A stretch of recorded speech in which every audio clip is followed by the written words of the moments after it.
Hey there. Tonight, I want you to picture yourself drifting beneath the velvet shadows of a Chinese harbor, where the world's greatest empire once held the globe hostage, with nothing but silk, tea, and a stubborn sense of pride. The story we're about to unravel isn't just about trade or politics. It's about how a single, seemingly harmless flower would one day topple a dynasty that believed itself untouchable.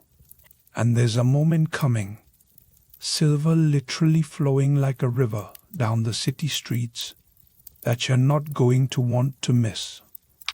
If you find yourself sinking into this story, go ahead and like or subscribe, but only if you really want more of these nighttime journeys through history. Before we get started, drop a comment telling us where you're tuning in from and what time it is right now. I love the idea of us all settling in together, scattered around the world. Maybe some of you just waking up while others are winding down. So go ahead, dim those lights, fluff your pillow, pull that blanket a little tighter, and get ready for a trip back to a time when China was the center of the universe. Close your eyes for a second and imagine this. You're waking up in the year 1800, right on the edge of Canton Harbor.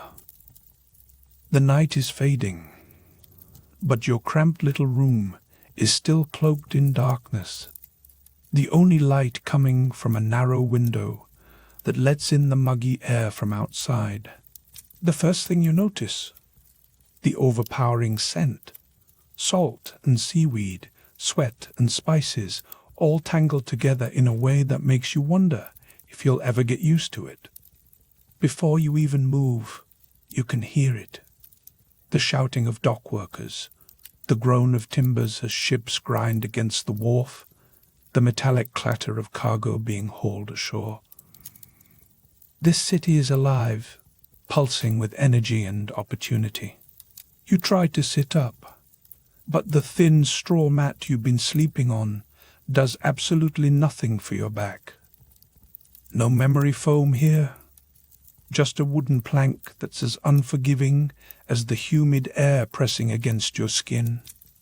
You're already sweating, and the sun isn't even fully up yet. This is Canton, the one gateway between the world and the riches of China. And right now, there's no city anywhere that sees more money changing hands than this one. Let's pause for a second. You might be picturing London, Paris, or Amsterdam as the world's financial capitals back then. After all, that's what the textbooks usually say. But here's the thing. In 1800, China isn't just another big player. It's the economic juggernaut. Picture it. 1 out of every 3 things made on Earth is produced within Chinese borders. Wrap your head around that for a second.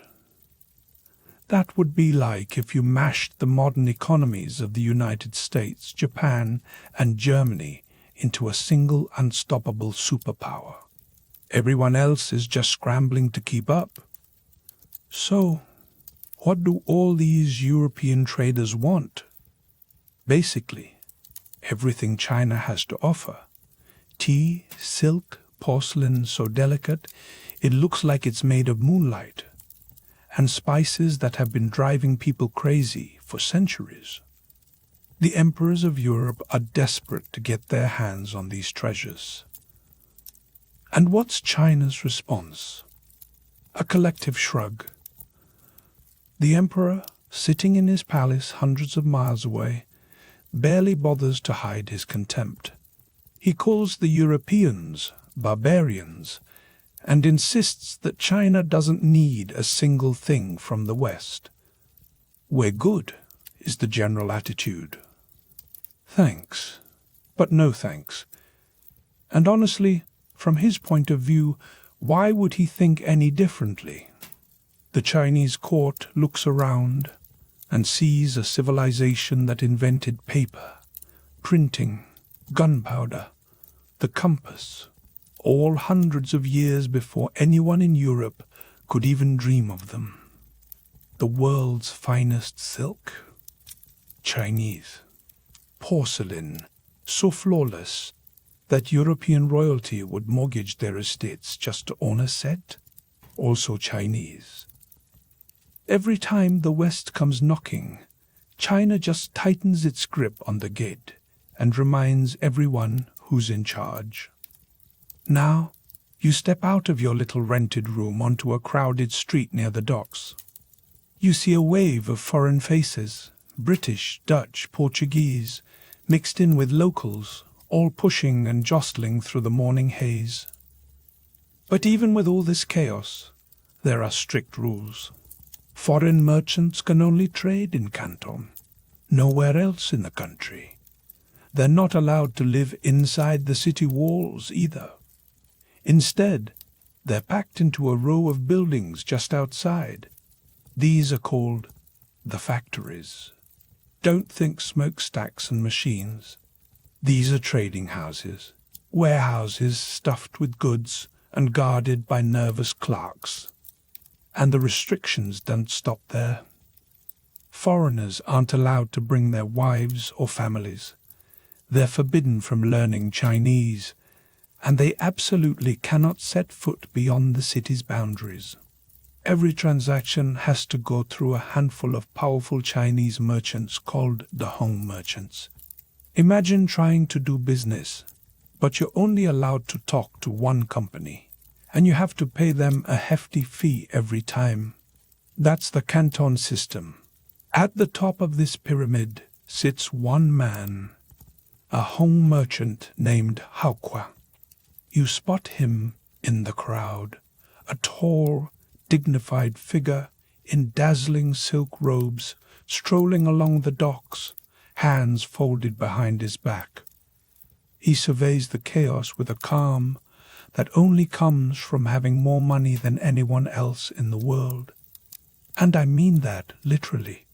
At his peak, Haokwa is the wealthiest man alive, with a fortune estimated at the equivalent of several $billion today. He has rooms filled with silver, stacked so high it's almost hard to believe. When a fire breaks out in 1822, people claim to see actual rivers of molten silver pouring down the streets as his vaults melt in the heat. Can you imagine that? Silver running like water, sparkling in the firelight, while panicked merchants try to scoop it up before it disappears forever. You find yourself at the harbour, watching a British East India Company ship unload crate after crate. There's an unmistakable tension in the air. Next to you, another merchant leans over and mutters, "That's the deal." We bring silver. They give us tea, silk, and porcelain. It sounds simple, right? But here's where things start to unravel. The West is obsessed with Chinese goods, especially tea. In England, tea has become more than a drink. It's a national addiction, fueling everything from royal ceremonies to late-night gossip. But the Chinese don't want anything the Europeans have to offer in return. No British textiles, no fancy clocks, not even industrial gadgets. So the traders pay in hard currency, silver, and lots of it. Now, imagine the frustration. The British are making a killing back home, selling Chinese tea and porcelain. But every shipment means draining more silver from their own treasury. "We can't keep this up," the merchant grumbles. "England's running out of the bloody stuff." You glance over at the British traders. Their faces are tight with anxiety, watching as another chest of silver vanishes into the Chinese warehouses. The imbalance is obvious. China keeps getting richer, while the West is slowly bleeding itself dry. So, here you are, standing at the edge of an empire that seems unbreakable. It's a world where money and pride are locked in a kind of dance, and nobody, not the emperor, not the Hong merchants, not the desperate foreigners clawing at the gates, has any idea what's about to hit them. But as you'll soon see, it only takes one crack in the wall for everything to start falling apart. And that's just the beginning. Next, we'll dive into the rise of the opium trade, the moment when a single flower changed the fate of an entire civilization. That's where our story really begins. The world you're standing in, bustling, vibrant Canton, overflowing with wealth and trade, has just been flipped on its head by something deceptively simple: opium. Right now, you're looking out over the harbor, and there's a ship anchored out there that doesn't quite fit in. No flags, no fanfare, just a quiet presence. The local Chinese steer clear, casting wary glances. But if you watch long enough, you'll spot small skiffs gliding through the darkness, making their way to that mysterious vessel. No one talks about it openly, but everyone knows. The merchant at your side leans in and confides, "Turkish and Indian opium. Technically illegal, but," he shrugs. The way someone does when rules are more suggestion than command. Opium itself isn't some new, exotic poison to the Chinese. For centuries, healers have used it, mixed in wine, brewed in teas, measured out in careful doses to dull pain or ease a cough. But now, thanks to Europeans, the game has changed. They've brought something new, the art of smoking opium. And that, as you're about to find out, is a whole different beast. "Come on," the merchant urges, and before you know it, you're weaving through the labyrinth of Canton's narrow streets. The city is alive with noise, hawkers calling out, porters heaving crates, rickshaws rattling past. You duck into a nondescript building nestled between tea houses and silk shops. Inside, the world shifts. The air is heavy, almost syrupy, tinged with a sweet, acrid odor that clings to your skin. Shadows flicker on the walls, thrown by the glow of oil lamps. Men sprawl across wooden platforms, half lost in their own private heavens, as silent attendants prepare pipes with an almost reverent precision. The pipes themselves are works of art, long bamboo stems, delicate porcelain mouthpieces, intricate metal bowls shaped like lotus blossoms. You watch as an attendant, hands steady from practice, rolls a tiny ball of sticky black opium and warms it over a glowing coal. It bubbles, releasing an aroma that's both enticing and faintly rotten. With a practiced flick, he packs it into the bowl and hands it to a waiting customer. "One puff, and your worries melt away," the merchant whispers, his eyes shining with a mix of admiration and warning. "Two, and you're floating. Three, and you're in paradise." He says it with a sort of morbid pride, as if he's sharing a forbidden secret. But what you're seeing right now isn't just another smoky den. It's the spark at the heart of a coming storm. At this moment, opium smoking is still the vice of the privileged, government officials, wealthy merchants, men with time and money to spare. It's a status symbol, a luxury, a mark of sophistication. But that's about to change, and fast. The merchant leans in even closer, lowering his voice as if the shadows themselves might be listening. The British East India Company has opium plantations all over Bengal now. They're churning out thousands of chests every year.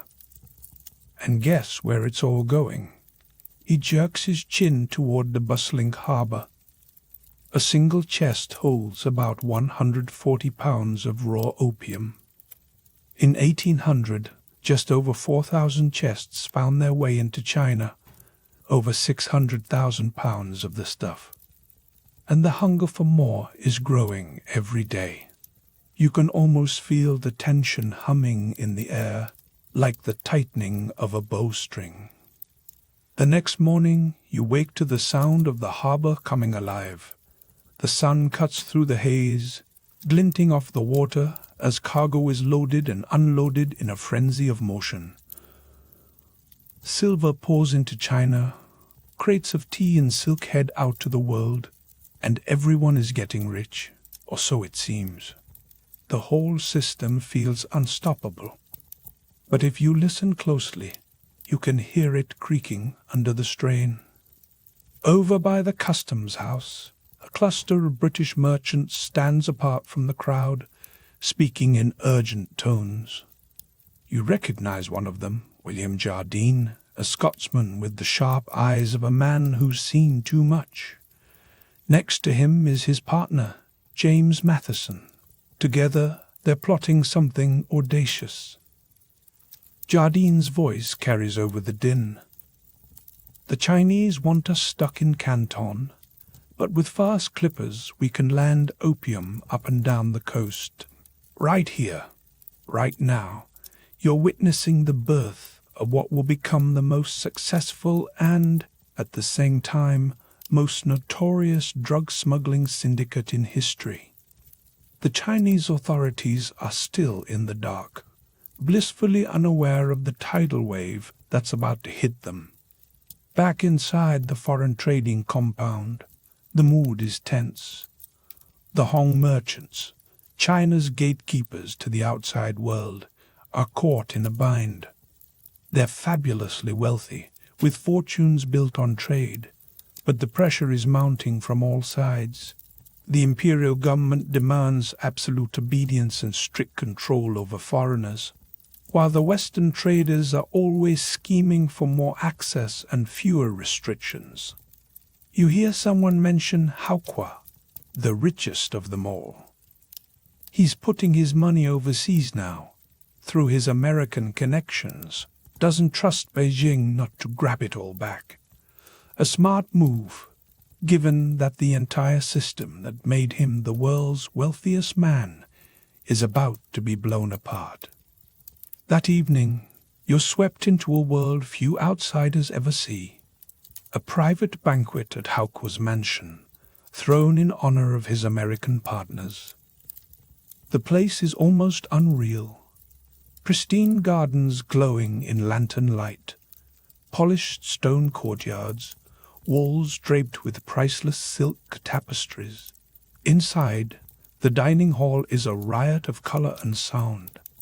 Platters of food arrive in endless procession. 15 courses, an American guest mutters in awe. Bird's nest soup, shark fin, delicate pigeon eggs, dishes so rare they might as well be made of gold. The cost of this single meal could feed a family for years. What's striking, though, is the warmth between Haokua and his American guests. There's more here than business. There's a genuine friendship, a kind of respect, born from years of working together. The Americans manage his investments overseas, and in return, he gives them privileges no other foreigners can dream of. As the wine flows and the laughter rises, Haokua raises a toast to prosperity and friendship between our peoples.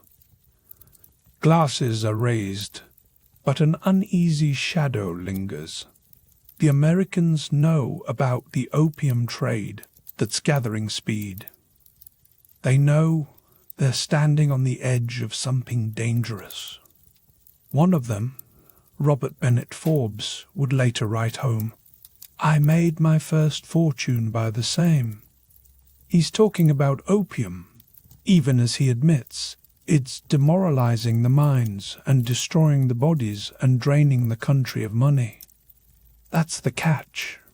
The merchants are getting rich, richer than they ever dreamed, but they have no idea just how much more wealth and devastation is on the horizon. Later, lying awake in your tiny rented room, you stare at the ceiling as the humid night presses in. Through your window, the sounds of the harbor drift in, creaking ships, distant laughter, the faint clatter of carts on cobblestone. You think about what you've seen, Canton at its sparkling zenith, a city where fortunes are made overnight and the world's treasures change hands in a single afternoon. But beneath all this splendor, something is shifting. The old balance of power is quietly unraveling. In the next decade, opium imports will explode, multiplying tenfold. The pipe will pass from the hands of the elite to the masses. Addiction will spread like wildfire, touching every village, every family. Silver, once flooding into China, will start bleeding out. And in Beijing, the emperor, far removed from this world of smoke and bargains, will realize, too late, that his empire is under threat, not from armies or navies, but from a flower, the poppy. Its milky sap dried into a sticky resin, promising escape, delivering ruin. You close your eyes, trying to block out the sticky sweetness that drifts up from the street. Somewhere below, another lamp is being lit, another pipe packed, another soul slipping away on a tide of smoke. Addiction is taking root, silent and relentless. The seeds of collapse are already in the ground, watered by greed and pride. And out in the harbor, moonlight glints off the hulls of ships, some open, some hiding secrets deep in their holds. Officially, they're here for tea, for textiles, for trade. But tucked away in the shadows are thousands of balls of opium, stamped with the emblem of the British East India Company, the same company that once held a royal monopoly, now quietly becoming the world's most profitable drug cartel. You lie awake, sweat sticking to your skin, unable to shake the thought, how did it come to this? How could something as simple as a trade deficit and the sap of a single flower set the world's greatest empire on a path to ruin? Down below, Canton slumbers, merchants and coolies alike dreaming of silver and silk, blissfully unaware that their world is teetering on the brink. Tomorrow, it all continues. The city awakens, trade resumes, and life goes on as if nothing has changed. But under the surface, the cracks are widening. The golden age is ending, not with a roar, but with the soft hiss of opium smoke slipping from a painted pipe, curling into the night. And as dawn edges closer, you realize it all starts here, with a single puff, a single deal, a single flower. The stage is set. The fall is coming. The morning fog hangs over Canton Harbor as a new day begins. But beneath that mist, the damage is already spreading. The impact of the opium trade is about to ripple across the empire, and nothing will ever be the same. You find yourself once again on the edge of Canton Harbor. It's 1830 now, and the whole city feels different, almost unrecognizable from just a decade before. The air carries a charge, a restless anxiety, as if the city itself knows something is terribly wrong. You're not just witnessing the simple story about a drug spreading through a country. What's happening here is a total transformation of global trade, one that flips centuries of tradition on its head, right in front of your eyes.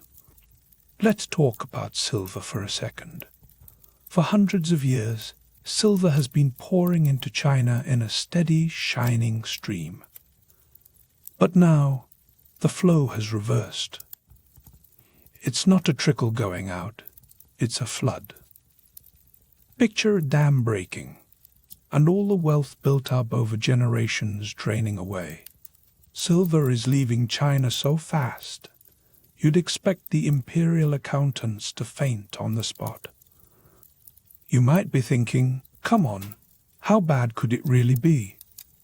Isn't this just a few people getting high in some smoky back rooms?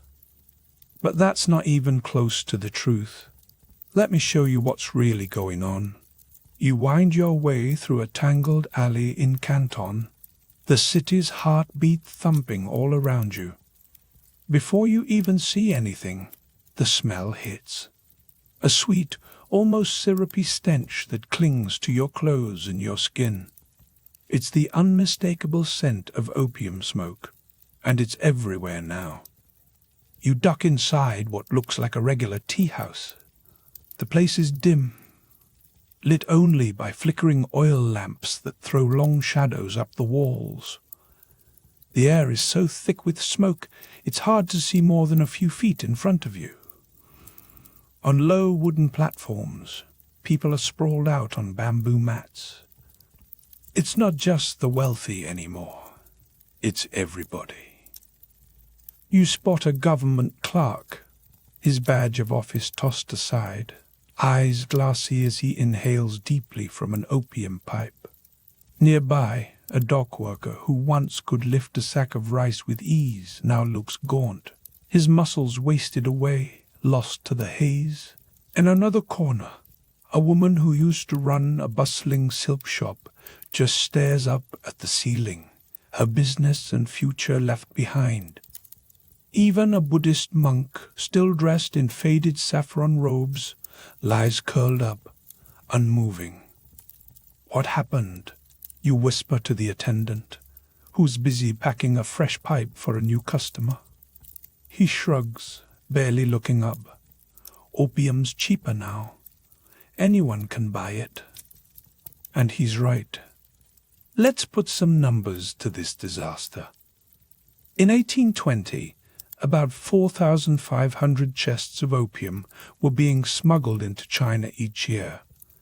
10 years later, that number has exploded to nearly 20,000 chests. That works out to roughly 2.8 million pounds of opium entering the country annually.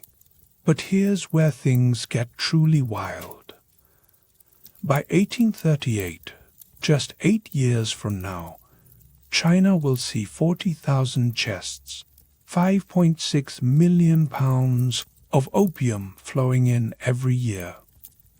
Imagine 2,800 tons of drugs pouring into a single country year after year. That's about the same weight as 500 full-grown elephants walking straight into China. Except these elephants are made of pure, concentrated addiction. Outside the den, you catch sight of a tight group of British merchants deep in conversation. One of them, William Jardine, looks familiar. He's the same man you saw years ago, but now his tailored coat and confident air make it clear he's become one of the richest men in all of Asia. He's boasting to his associates about the new clipper ships, 32 days from Kolkata to Linton Island. The Chinese patrol boats can't touch us, he says, a glint of pride in his eyes. His partner, James Matheson, nods in agreement. We've got warehouses full on Linton now. Local smugglers take care of the rest. Linton Island, just outside Chinese territorial waters, has become the beating heart of the opium trade. Western ships anchor there, safe from Chinese law, and transfer their cargo to fast, nimble Chinese smuggling boats. These boats speed up the Pearl River, delivering their deadly wares deeper into China. You can't help but think this is basically DoorDash, but for drugs. As ridiculous as it sounds, it's not far from the truth. But the real brilliance, or evil, depending on how you look at it, of these Western merchants is not just their smuggling operations. It's how they flipped the entire trade system. Here's how it works now. The British grow opium in India, under the watchful eye of the British East India Company. They ship it to China, sell it to Chinese smugglers for silver, and then use that silver to buy precious Chinese tea, silk, and porcelain. The trade deficit that once drained European coffers has vanished. Now, silver is gushing out of China at a pace that's turning the imperial treasury inside out. You find yourself in the middle of a tense meeting between Hakwa and several other Hong merchants. The stress in the room is so thick you could slice it with a knife. The price of silver has doubled in just 10 years, one merchant says, his voice shaky. Our currency is collapsing. Hakwa nods, his jaw clenched. The provincial government demands we stop the opium trade. But their own officials are our best customers. Another merchant, looking defeated, adds, "My cousin's whole village near Suzhou has fallen to the pipe." Someone else chimes in, "No one works anymore. The fields are empty." It's not just talk. In towns and villages across southern China, fields go unplanted, workshops stand silent, and people pawn their tools, their furniture, even the roofs over their heads, just to buy more opium. As you walk through the streets of Canton, the city feels poorer than ever before. It's strange, there's still plenty of trade, ships coming and going, money changing hands. But something is off. Buildings that were once whitewashed and proud now show cracks and peeling paint. Shopkeepers who used to bustle with customers stand idle, faces drawn and tired. You stop to ask a local merchant what's happening. He glances around nervously before answering. Silver leaves. Nothing comes back. Even the officials can't collect enough taxes. The economic blow is staggering.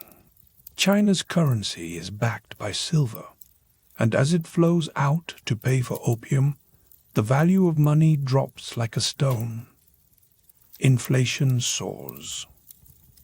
Imagine if suddenly your paycheck bought half as much as it did last year.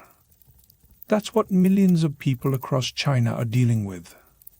As the sun sinks low, you wander through quieter lanes, away from the bustle of the harbor. You find yourself outside a modest home, where a family is gathering for dinner. The mood is tense. "Father hasn't come home again," a young woman says softly as she sets down bowls of rice. Her mother looks tired, worry etched deep into her face. "Your brother too. It's been 3 days." The daughter lowers her eyes. "He sold all his fishing nets. What will he do when he has nothing left?" There's no answer. This is the reality for countless families. Addiction tearing them apart, grinding down livelihoods, leaving only worry and silence around the dinner table. Across the city, in a far grander setting, American merchants at Russell and Company are counting their profits. They're flush with cash, their ledgers fat with numbers. "We cleared $200,000 on the last shipment," one says, double-checking his books. "The Turkish stuff isn't as good as the Indian opium, but the margins are better." Another, more thoughtful, looks up. "My father wrote from Boston, asking if this trade is moral. He heard from the missionaries about all the suffering." The first merchant laughs it off. Warren Delano made a fortune in this business. That's the grandfather of Franklin Roosevelt, you know. Nobody calls him immoral back home. It's true. The money made in the China trade, especially in opium, is fueling America's rise, building railroads, factories, even universities. Some of the most respected families in the United States owe their fortunes to these deals. If we don't do it, the British will take it all. The merchant shrugs. At least we're bringing some wealth back home. It's the oldest excuse in the book. If you don't take the opportunity, someone else will. Might as well be you. And so the cycle continues: addiction, collapse, and rationalization. The city groans under the weight of its own decay. But the ships keep coming, the silver keeps draining, and the opium keeps flowing in. You can feel the tension mounting with each passing day. People are starting to realize the scale of what's happening, but the machine just keeps rolling. As night wraps the harbor in darkness and the lamps flicker to life, you sense that something bigger is looming just ahead. The air feels heavy with anticipation, as if the city is holding its breath. And as you make your way back toward the wharves, you can't help but wonder what tomorrow will bring. The next morning, you're back at the harbor in Canton on a sticky grey day, and right away you sense it. Something shifted. The air feels more brittle, charged with a nervous energy. Soldiers, once lazy silhouettes in the background, now march with purpose along the docks. Their eyes sweep over everyone and everything, searching for trouble. Up and down the piers, officials in stiff robes stop and interrogate ship captains, searching holds and scribbling notes on bamboo tablets. The word is out. The emperor in Beijing has finally woken up to the crisis brewing in the south. You hear this from a local guide who leans in close as you walk beside him. He shakes his head, almost laughing. Too late, he mutters. Everyone's in it now, even the men sent to stop it. This, you realize, is the twisted heart of the problem. By the time the imperial court truly grasped the scale of the disaster, the disease had already spread through its own veins. The very officials expected to stamp out the opium trade were themselves enslaved by it. It's like appointing gamblers to run the casino, or better yet, asking alcoholics to enforce prohibition. You might be wondering, could this really be true? But here in Canton, you don't have to wonder. You just walk into any tea house near the waterfront and listen. Inside, the air is thick with the scent of jasmine and tobacco, and the low buzz of conversation wraps around you. There are locals hunched over tiny cups and foreign merchants comparing notes in quick bursts of English. In one corner, you catch the sharp voices of two Chinese scholars locked in debate. One of them, an older man with a wispy beard, slams his cup down. "The barbarians bring poison and take our silver," he says, his voice trembling with rage. "And our own people help them do it." His companion, younger, with circles under his eyes, sighs deeply. "What do you expect? When I was a district magistrate in Jiangsu, my superior was smoking 3 pipes a day. How can we enforce the law when even the law enforcers can't put down the pipe?" The first scholar leans in, lowering his voice. "You know what I heard? In the villages, they're growing poppies now. Not just in the southwest, everywhere. Our own farmers planting poison." That right there, is the new and terrifying twist. It's not just British ships bringing in opium anymore. Chinese farmers in the interior have started planting poppies themselves, especially in the southern provinces. For now, it's a small fraction compared to the foreign imports, but it's a sign of just how deeply the opium economy has sunk its roots. It's not just an outside poison, it's already coursing through China's own lifeblood. You glance across the room. A table of British merchants is knocking back drinks, their laughter cutting through the tension. One of them jerks his chin toward the scholars. They blame us, but it's their corrupt officials who let all this happen, he says, loud enough for everyone to hear. We're just meeting a demand. His companion nods, swirling his glass. Exactly. Nobody's forcing them to smoke. They choose it. A third merchant, younger and a little pale, repeats their choice. But he won't meet anyone's eyes. You can't help but notice the hypocrisy.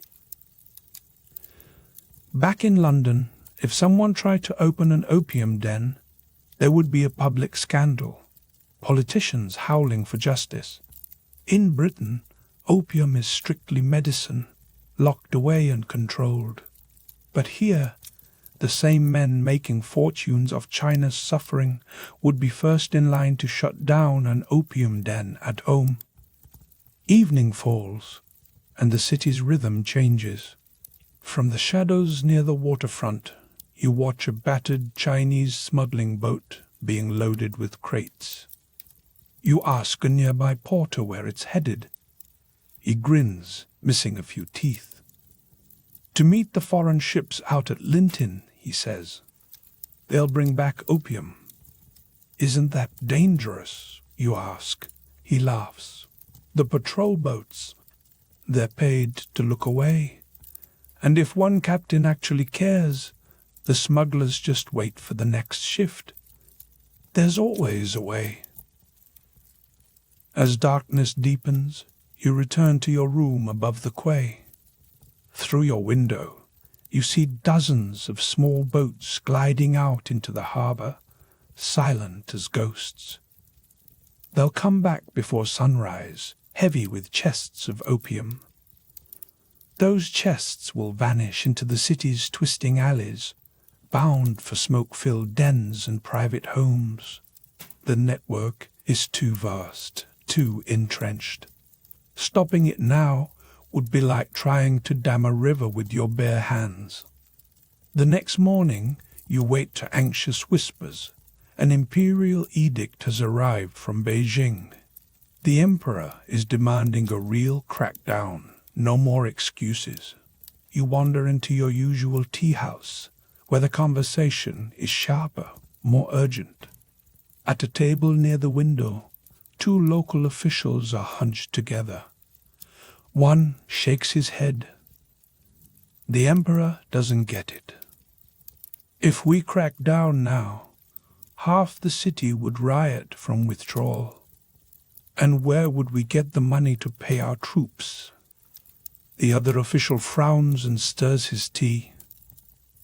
Tax collection is already down by half. The silver crisis is only getting worse. That's the paradox at the core of this crisis.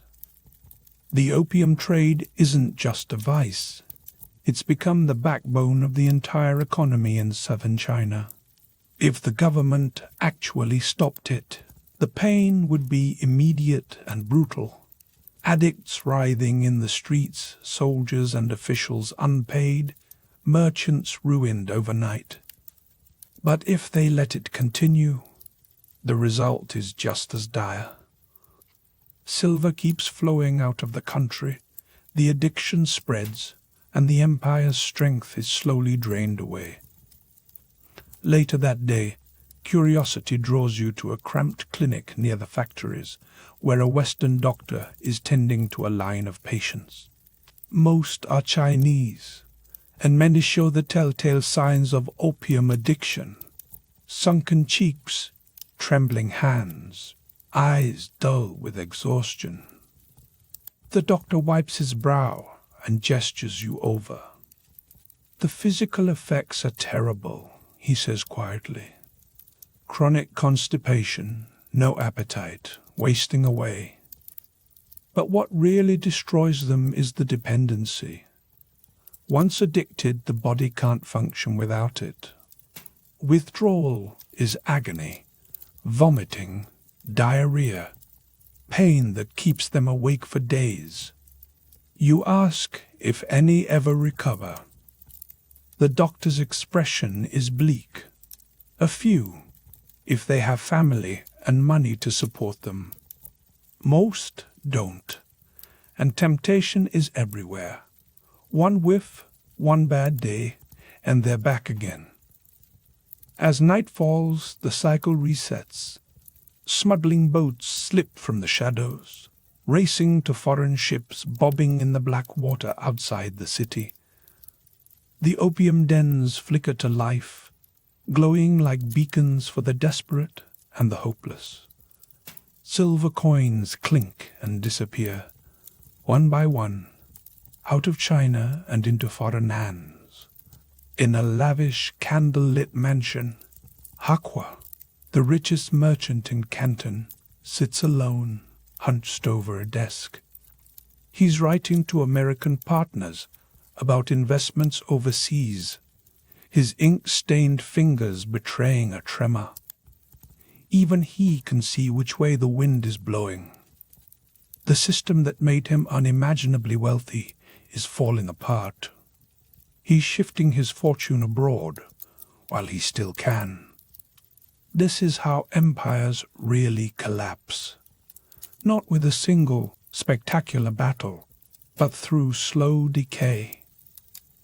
Wealth drains away, ambition dries up, and people lose the will to work, to invent, to resist.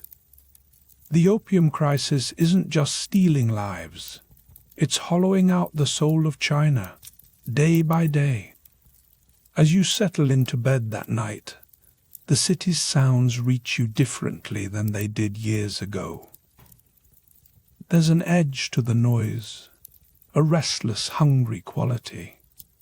Canton used to hum with confidence, the world's greatest trading port. Now, that hum has turned into something frantic, almost panicked. The city is teetering, and everyone feels it.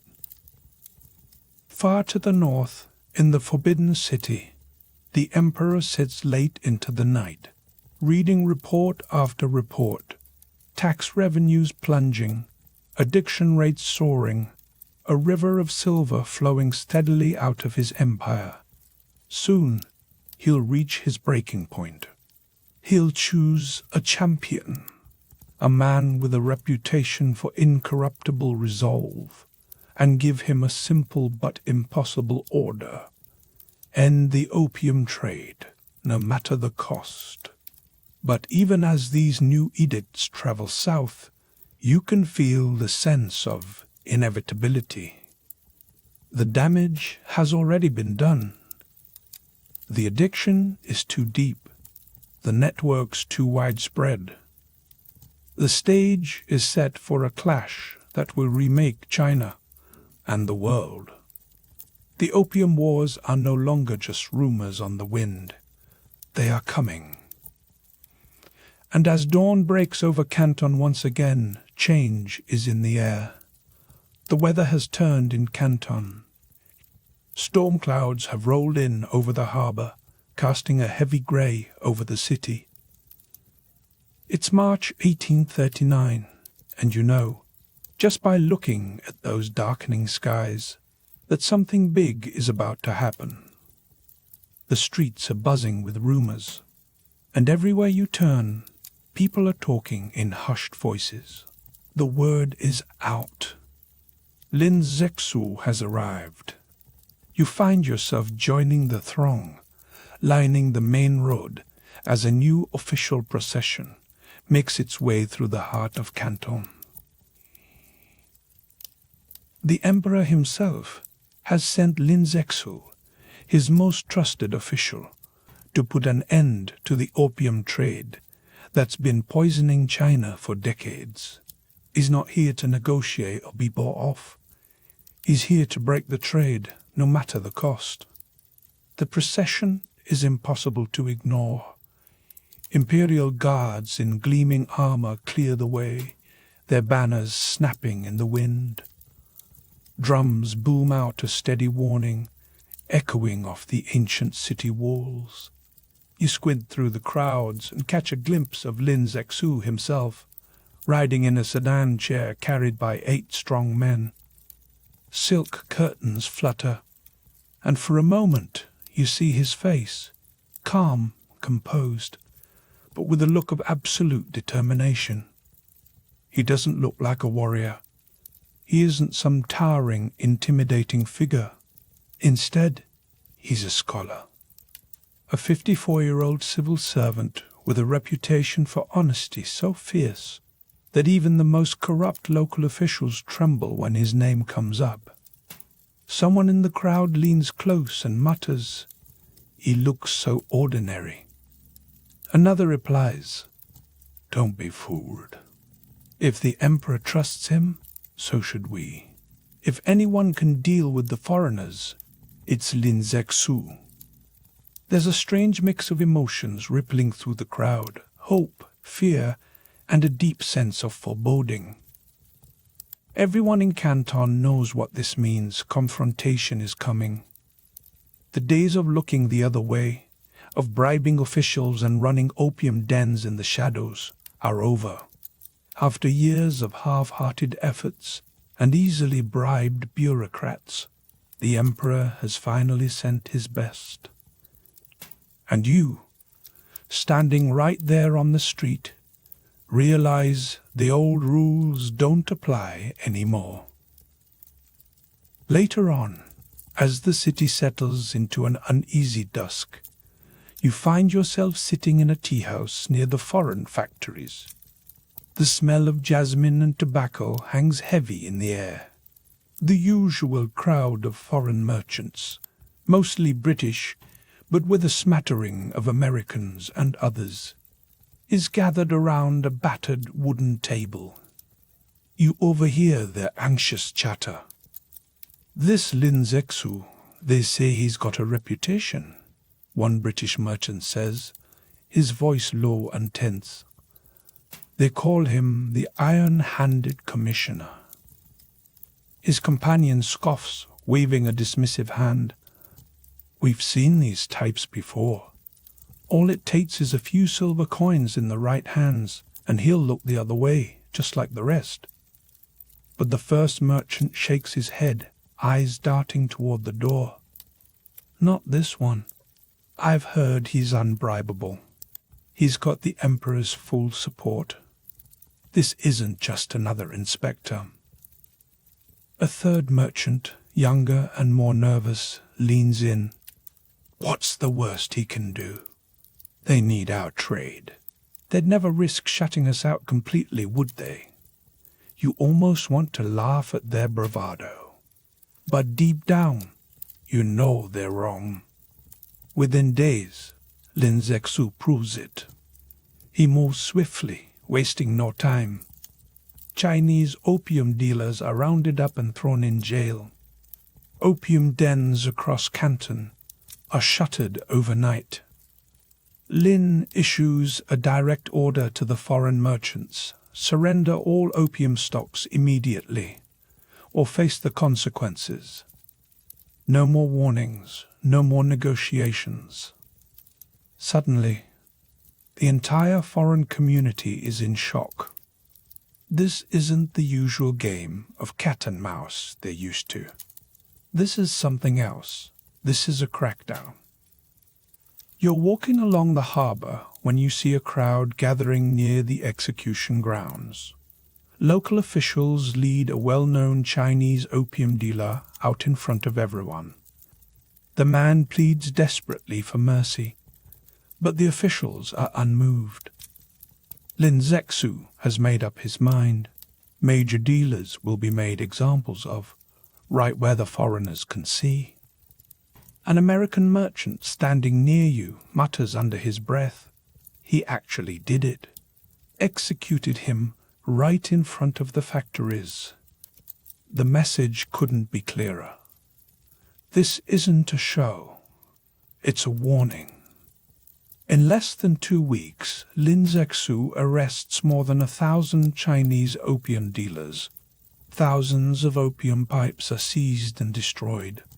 Addicts are rounded up and forced into makeshift rehab centers. Canton is a city in chaos, with rumors swirling and everyone wondering what will happen next. But the biggest shock is yet to come. Lin Zexu doesn't stop with the local dealers. He turns his attention straight to the foreigners. He delivers a blunt ultimatum: surrender all opium within 3 days, or face the full might of imperial law. And just to prove he's not bluffing, he surrounds the foreign factories with lines of Chinese troops. No one gets in, no one gets out. You overhear a heated conversation between 2 British merchants pacing nervously near the barricades. "He can't be serious," one says, voice trembling. "There's over 20,000 chests of opium out there, worth a fortune. Millions of pounds." His companion replies, "Jardine left at the right time, sailed for London before all this started. Now, Dent and the rest of us are stuck here to deal with it." That night, you sit in on a tense meeting of the foreign merchants. The room is thick with cigar smoke and fear. Charles Elliot, the British Superintendent of Trade, stands at the head of the table, trying to keep everyone calm. "Gentlemen, my advice is to comply," he says, his voice steady but urgent. "Commissioner Lin is not bluffing. We have to take this seriously." A merchant leaps to his feet, shouting. He's demanding millions in property with no compensation. "That's outright theft." Another fires back. "Would you rather lose everything? He's threatened to shut down all our trade, or worse." The room erupts into argument, voices rising and tempers flaring. Some are convinced Lin is just posturing and want to hold out. Others are terrified and ready to give in. What none of them realize is that Lin Zexu has already anticipated every move. He spent months studying the foreign traders, their habits, their weaknesses. He even writes a personal letter to Queen Victoria, appealing to her sense of morality. "In your country, opium smoking is strictly forbidden," Lin writes. "If you won't allow it at home, how can you profit from selling it to us?" The irony is hard to miss. Britain has banned opium for its own people, but here they are, running the world's biggest drug ring right in China's backyard. The deadline passes. No one surrenders their opium. Lin Zexu doesn't hesitate. He orders all Chinese servants to leave the foreign factories, cutting the foreigners off from food and water. The entire compound is locked down, and suddenly the foreign community finds itself under siege. Inside the barricaded factories, the tension is unbearable. This is an outrage. A British merchant bellows, pacing the cramped, filthy rooms. "They can't treat us like this. We're British subjects." But Lin Zexu is relentless. He tightens the clamp, making it clear that no one leaves until the opium is handed over. After nearly 6 weeks of this nerve-wracking standoff, Charles Elliot makes a desperate move. He instructs all British merchants to turn their opium over to him, promising they'll be repaid by the British government later. Then Elliot officially hands the entire stockpile over to Lin Zexu. The numbers are jaw-dropping. Over 20,000 chests of opium, about 1,300 tons. In today's money, that's somewhere around £250 million. It's the largest drug seizure in human history. Now, you might expect Lin Zexu to pocket all that opium, maybe resell it or stash it away for future leverage. But he doesn't. Instead, he does something no one, least of all the British merchants, expects. He orders every last bit of it to be destroyed. You're there, standing on the shore near the village of Human, just outside Canton, as the destruction begins. Workers dig massive trenches along the beach, lining them with stone. Chests of opium are brought in by the cartload. Under Lin's watchful gaze, the workers smash open each chest, dumping the sticky brown bricks into the pits. The smell is overwhelming, bitter, pungent, sickly sweet. Salt and lime are added, and then huge buckets of seawater are poured in, washing the opium out to sea. From a boat anchored just offshore, a British merchant watches in disbelief. He's actually destroying it all, he whispers, shaking his head. Not selling it. Not keeping it. Destroying it. The process takes 23 days. More than 500 workers labor from sunrise to sunset. The sight is astonishing. Mountains of opium, enough to intoxicate millions, reduced to sludge and swept away by the tide. When it's all over, the world's largest illegal drug cache has vanished. Lin Zexu stands on the shore, unflinching, as the last traces are washed away. But the story doesn't end here. The destruction of the opium may be the boldest act yet, but you can sense that this confrontation is only the beginning. The tension in Canton is electric, and everyone, Chinese and foreigner alike, knows that a line has been crossed. What comes next will shape the fate of empires. And Lin Zexu, he isn't finished, not by a long shot. Lin doesn't stop there. It's late summer, 1839, and the air in Canton is thick with tension, hot, sticky, and restless. You can feel it as soon as you step onto the bustling waterfront. Rumors swirl with the humidity, carried from merchant to merchant, from anxious dock worker to haughty official. The city simmers with pride and suspicion, and you're right in the middle of it, watching history teeter on the edge. Commissioner Lin Zexu isn't basking in victory for long. After his bold move to destroy the mountain of seized opium at Human, he sends a detailed report to the emperor. In it, he paints the moment as a triumph of morality and imperial will, a victory worthy of the ages. But Lin is no fool. He adds a warning, almost as an afterthought. The foreigners will not accept this humiliation quietly. He urges the emperor to prepare, just in case these barbarians decide to retaliate.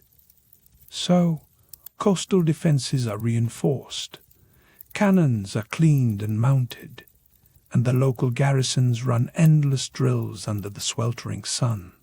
There's a sense that the dragon is stirring, but no one is quite sure which way it will lash its tail.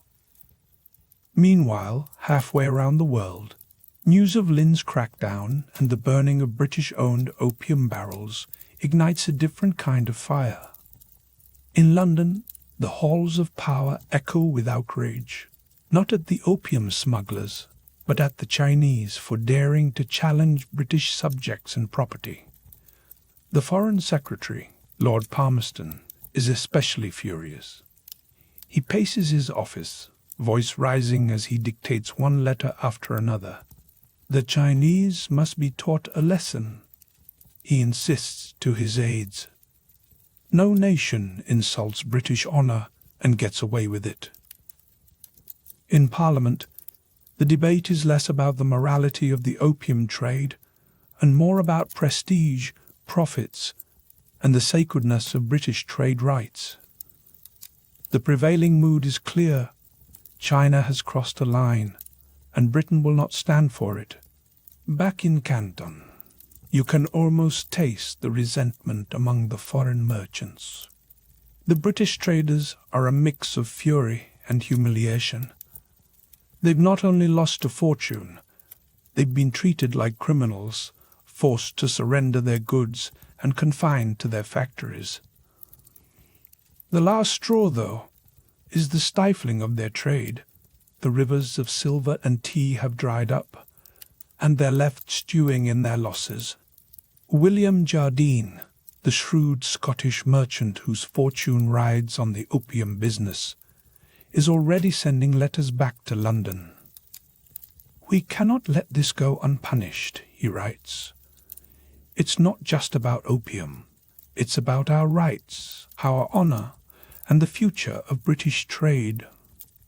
He and his fellow merchants begin a campaign to convince the British government that only military force will restore order and open China's doors again. Publicly, they talk of free trade and national dignity. Privately, they talk of profits lost and revenge. Lin Zexu, for his part, believes his mission is complete. The opium has been destroyed, the foreigners have been put in their place, and the emperor's law prevails. Surely, he reasons, the lesson has been delivered. Now, at last, the foreign traders will realize that China is serious and will toe the line. But you, standing in the middle of this brewing storm, can sense the tragic irony. The crisis has not ended. It's only just beginning.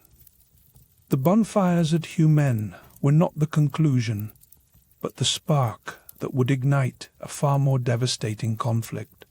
One afternoon, you find yourself tucked away in a shadowy corner of a riverside tea house, swirling a cup of bitter green tea as two Chinese merchants argue at the next table.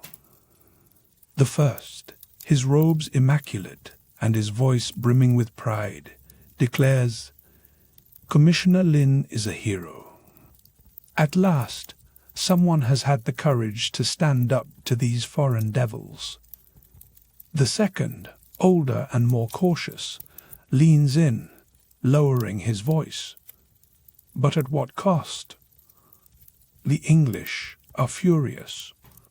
I hear talk of warships, real warships, coming from the west."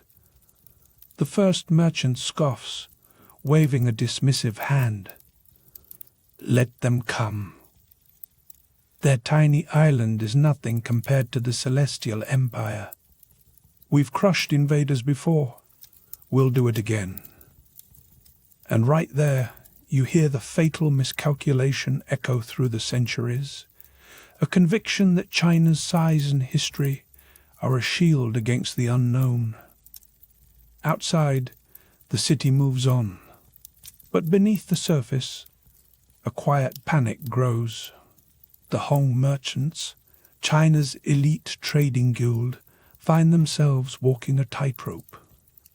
Their job is to manage the foreigners, but now they're trapped, blamed for the crisis, but powerless to fix it. You catch a glimpse of Hakwa, the wealthiest among them, in the candlelit gloom of an official's chamber. He bows deeply before Commissioner Lin, the weight of generations pressing on his shoulders. "The foreigners are speaking openly of war," Hakwa says, his voice barely above a whisper. "Their ships run on steam and are sheathed in iron. Our junks cannot compete." Lin's patience snaps. "You've grown soft toward these barbarians," he retorts. The Emperor's decree is clear. There will be no more opium. If they come with violence, we will crush them, as we always have. Hakwa bows again, but the look on his face tells another story. He knows what Lin does not. The world has moved on, and China's proud isolation has left it dangerously behind. As summer fades into autumn, the tension becomes almost unbearable. Skirmishes break out on the water, with British and Chinese ships trading warning shots and accusations. Each side claims the other started it, but neither is willing to back down. You're standing near the customs house when a Chinese official, resplendent in silk, unrolls a scroll and reads an imperial edict to the assembled crowd. Trade with Britain is suspended, he announces. The British factories are to be closed, their goods confiscated. The crowd murmurs, some in approval, others in fear. The merchant beside you shakes his head. This is it. War is coming. And you know he's right. Across the sea, Palmerston has already convinced Parliament to send a fleet. The official line is the protection of British citizens and property. The unspoken truth is far simpler. This is about forcing China to pay compensation, to open its markets, and to accept British opium, whether it wants to or not. The expedition is underway, powered by steam and steel, and the world's most advanced navy is heading for the shores of an empire still dreaming of past glories. As the year draws to a close, the mood in Canton shifts from defiance to dread. You watch as soldiers and townsfolk alike labor on the city's defenses. Cannons are hauled into place, parapets repaired, and troops drill with ancient muskets and gleaming spears. But there's an undercurrent of doubt. Some officials stride about with forced confidence, but you see the worry etched on their faces when they think no one is looking. One evening, in the smoky back room of a noodle shop, you overhear two naval officers whispering over bowls of rice wine. The younger one, his uniform crisp but his eyes haunted, says, "I've seen their ships. Steam-powered, armored with iron, bristling with guns that spit fire and steel. Our wooden junks will be splinters before we can even close the distance." The older officer stiffens. "Careful, that's defeatist talk. Commissioner Lin would have you reported." The younger officer leans in, voice trembling. "It's not defeatism, sir. It's the truth. If we fight them as we are, we'll lose." The conversation leaves you chilled. These are men who've seen the enemy up close, and they know the reality the Empire refuses to admit. Through it all, Lin Zexu remains a figure of unwavering resolve. He continues to round up opium dealers, to tighten the noose around the foreign merchants, and to assure his superiors that victory is certain. "The British rely on our tea," he writes to the Emperor. "Without it, their eyes will grow dim and their economy will wither. They need us more than we need them." The logic seems unassailable. If you ignore the factories of Manchester, the ironclads in the Thames, and the steam engines driving a new world order. But the world has changed in ways Lin cannot see. Britain is no longer a petty island seeking Chinese favor. It has become the engine of global industry and the master of the seas. The technological gap, the same one that allowed British ships to move opium with ruthless efficiency, will now be turned against China. Against iron hulls and explosive shells, China's centuries-old military traditions will mean little. You witness one last, somber meeting between Hakwa and the American traders as the year winds down. The Americans, always cautious, have decided to play things safe and neutral. Hakwa, weary and pragmatic, confides in them. "War is coming," he says quietly. "The British have made up their minds, but Commissioner Lin cannot see it. I've already sent what wealth I can overseas. Now, all I can do is wait and hope something survives." The Americans trade uneasy glances. They know that when the shooting starts, they'll keep their flags down and their ships at a safe distance, continuing to trade even as the British and Chinese tear each other apart. One of the Americans shakes his head. "It didn't have to end this way. If only the opium hadn't been brought in." Hakwa cuts him off with a sad smile. "If not you, then someone else would have done it. The hunger for profit is the same everywhere." And so, as 1839 gives way to 1840, the die is cast. The British fleet is already slicing through the Indian Ocean, their orders sealed and their guns primed. In Canton, Lin Zexu stands ready, convinced that righteousness and history are on his side. "We have right on our side," he declares to his officers. "The Celestial Empire has endured for thousands of years. We will not submit to foreign demands to poison our people." His words ring with conviction, but there's an edge of desperation now, an unspoken fear that morality is no match for modern firepower.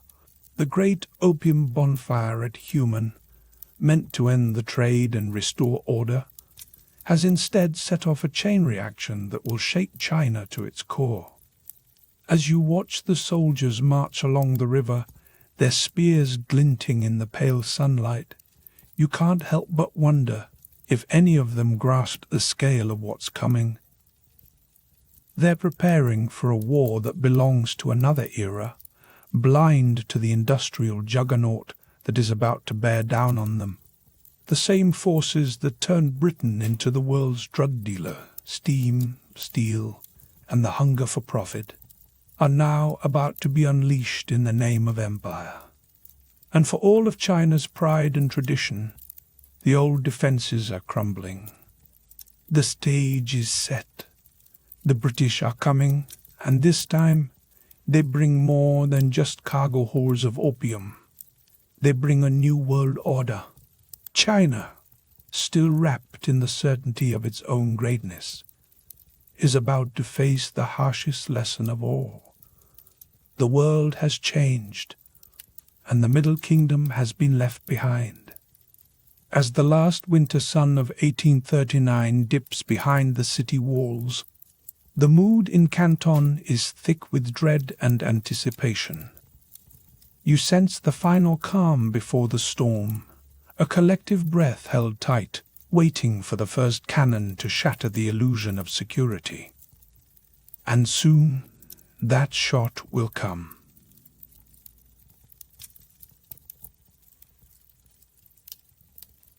June 1840. The sun barely peeks over the horizon, but the fishing village of Dinghai on Zhoushan Island is already wide awake. You're standing on the rocky shoreline, eyes squinting against the morning glare, when you spot something that doesn't belong. Out at sea, a line of shapes is advancing, a procession of ships, 24 in all, cutting through the waves with a confidence that feels almost supernatural. These aren't ordinary ships. 16 of them are warships, their hulls bristling with cannons. 4 more are armed steamers, trailing thick, oily smoke that stains the sky and stings your nostrils, even from a distance. and the last 4 are supply vessels, loaded with everything an invading army might need. For the Chinese defenders standing on the shore, the sight is both mesmerizing and terrifying. They've never seen ships that move without wind filling their sails, or vessels made of iron instead of the familiar creak of wood. Even the bravest soldiers grip their spears and shields a little tighter, whispering questions that no one can answer. "What are those demon ships?" one young conscript asks, voice barely above a breath. His officer just shakes his head. What could he say? In all the lengthy annals of Chinese warfare, nothing remotely like this has ever appeared. The British fleet, an armada born from the fires of the Industrial Revolution, has arrived, and you're standing at the precipice of a new era, whether you like it or not. If you could see yourself right now, you'd look like a character in a fever dream, standing on a rickety fishing boat, bobbing up and down as you watch the British ships fan out across the water. This isn't just a battle brewing on the horizon. It's a head-on collision between 2 worlds. One world is steeped in ancient tradition, centuries of order and ritual. The other is fueled by coal, iron, and a restless thirst for expansion. The outcome? Honestly, it's already decided, even before the first cannon fires. The gap between these 2 civilizations is a chasm, and today you're about to watch the first stone drop. From the deck of his flagship, Captain Charles Elliot sends a crisp ultimatum to the defenders on shore: surrender now or face destruction. The message is delivered with all the arrogance of a man who knows his ships can erase a town before breakfast. The Chinese commander, however, isn't interested in negotiation. He's got orders straight from Commissioner Lin and the Emperor himself. Orders that leave no room for humility. No surrender. No compromise. The very idea is an insult. By noon, the tension snaps. The British open fire, and the sound is unlike anything the Chinese have ever heard. Not just the old familiar booms of cannons, but something sharper and more vicious, the shriek of explosive shells splitting the air. These aren't solid iron balls. These are hollow missiles, packed with gunpowder, designed to burst on impact and shower everything nearby with jagged metal. Imagine standing atop a stone fort, scoffing at the notion that these foreign cannons could possibly strike from such a distance. Now imagine that smudness vanishing in a heartbeat, replaced by a flash of white-hot pain, and then nothing. The first shell hits, and the wall beneath your feet erupts, taking you and a dozen others with it. When the smoke clears, there's only a crater where you once stood. The bombardment doesn't let up for hours. By the time the sun dips below the horizon, Dinghai's defenses are nothing but rubble. British Marines wade ashore, weapons gleaming in the fading light, and sweep aside what little resistance remains. The village falls in a single day. For the Chinese officers taken prisoner, the humiliation is suffocating. How could barbarians destroy the forces of the Celestial Empire so easily? One mutters, disbelief etched into every line of his face.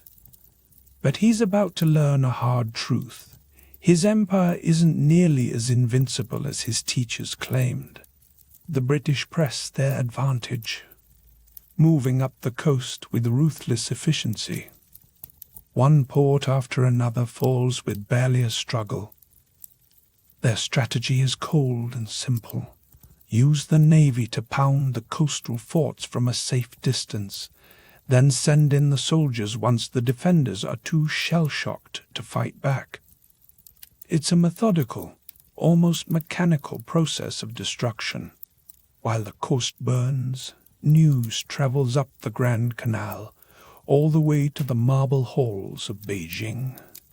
The emperor receives these reports with mounting fury. How can a tiny island of barbarians threaten the might of China?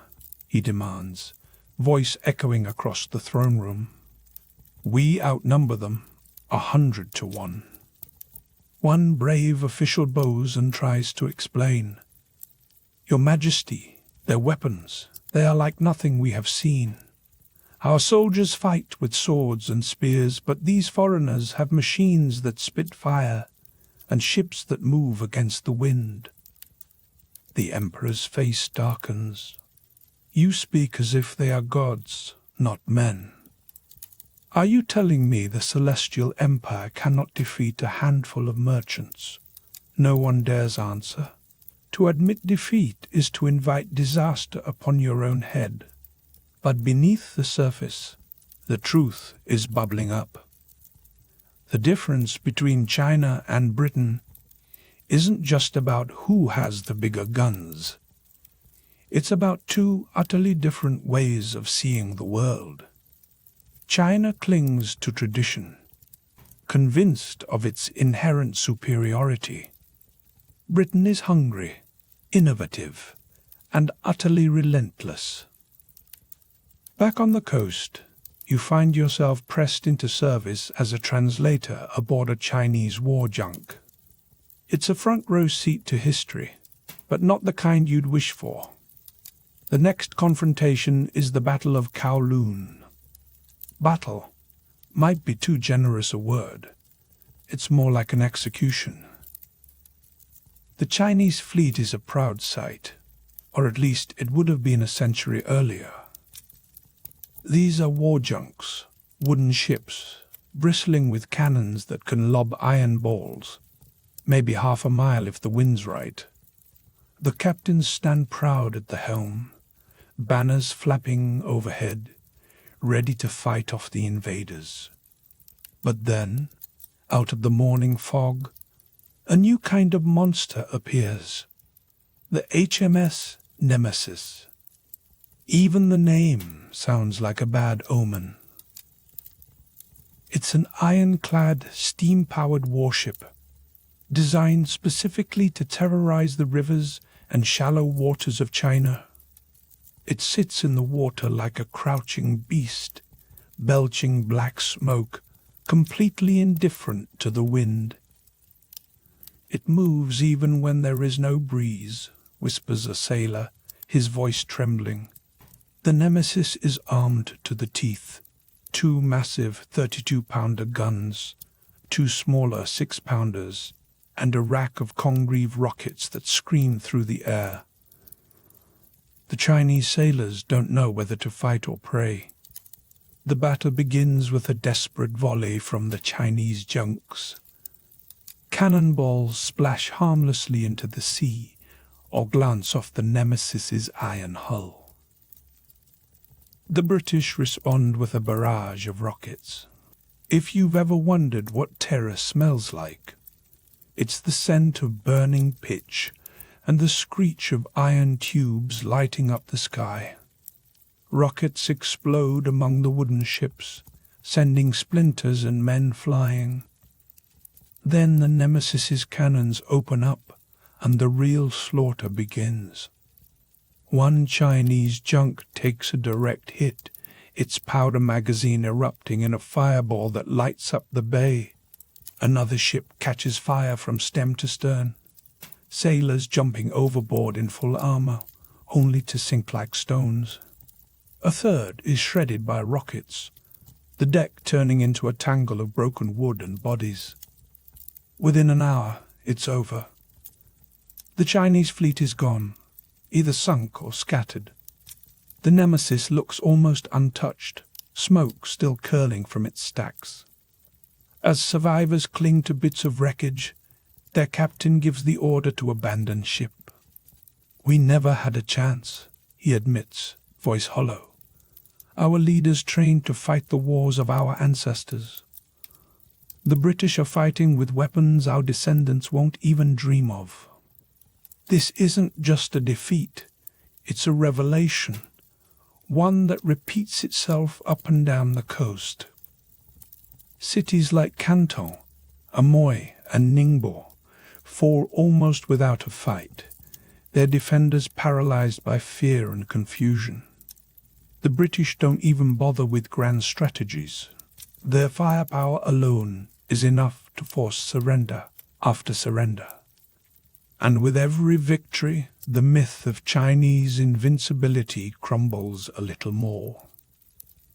By the start of 1841, the British have reached the Pearl River, throwing up a blockade that chokes off Canton from the sea. Commissioner Lin, the man who just months earlier swore to rid China of opium, is now the scapegoat. The emperor, desperate for someone to blame, dismisses him and banishes him to the far reaches of the empire. In the tea-houses of Canton, you overhear the whispers. Lin was too harsh with the barbarians, one official says, shaking his head. Now we all pay for his pride. Another voice, quieter, pipes up. He only did what the emperor commanded. But even these murmurs are dangerous. Criticizing the emperor openly is a fast track to exile, or worse. This kind of denial runs deep. The imperial court refuses to admit that China has fallen behind, preferring to blame personal failures or local mistakes.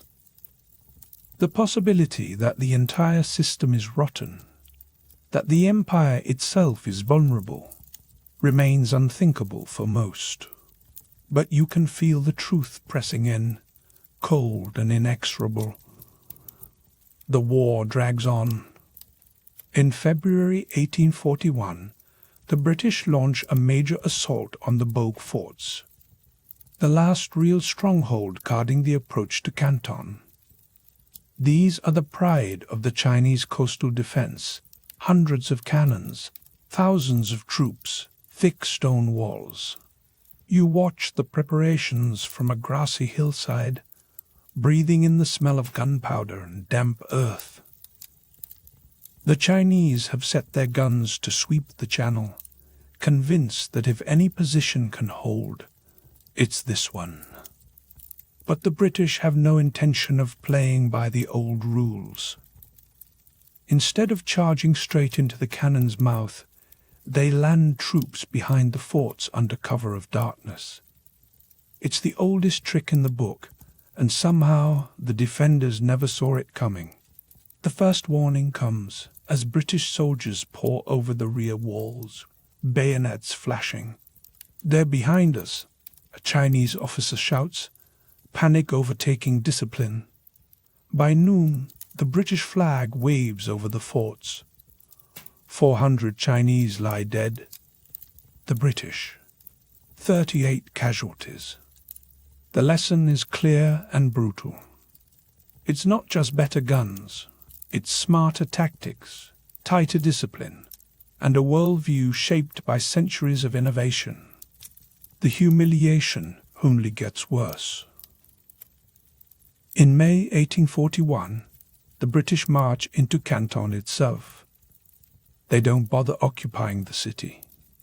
Instead, they demand a ransom, 6 million silver dollars, or they'll reduce the city to ashes. The local authorities scrape the money together, and the British withdraw, leaving a clear message. China's greatest port is theirs to threaten or spare on a whim. You're sitting in a crowded tea-house as the news spreads. Some locals breathe a sigh of relief. "At least they're gone," one merchant mutters, draining his cup.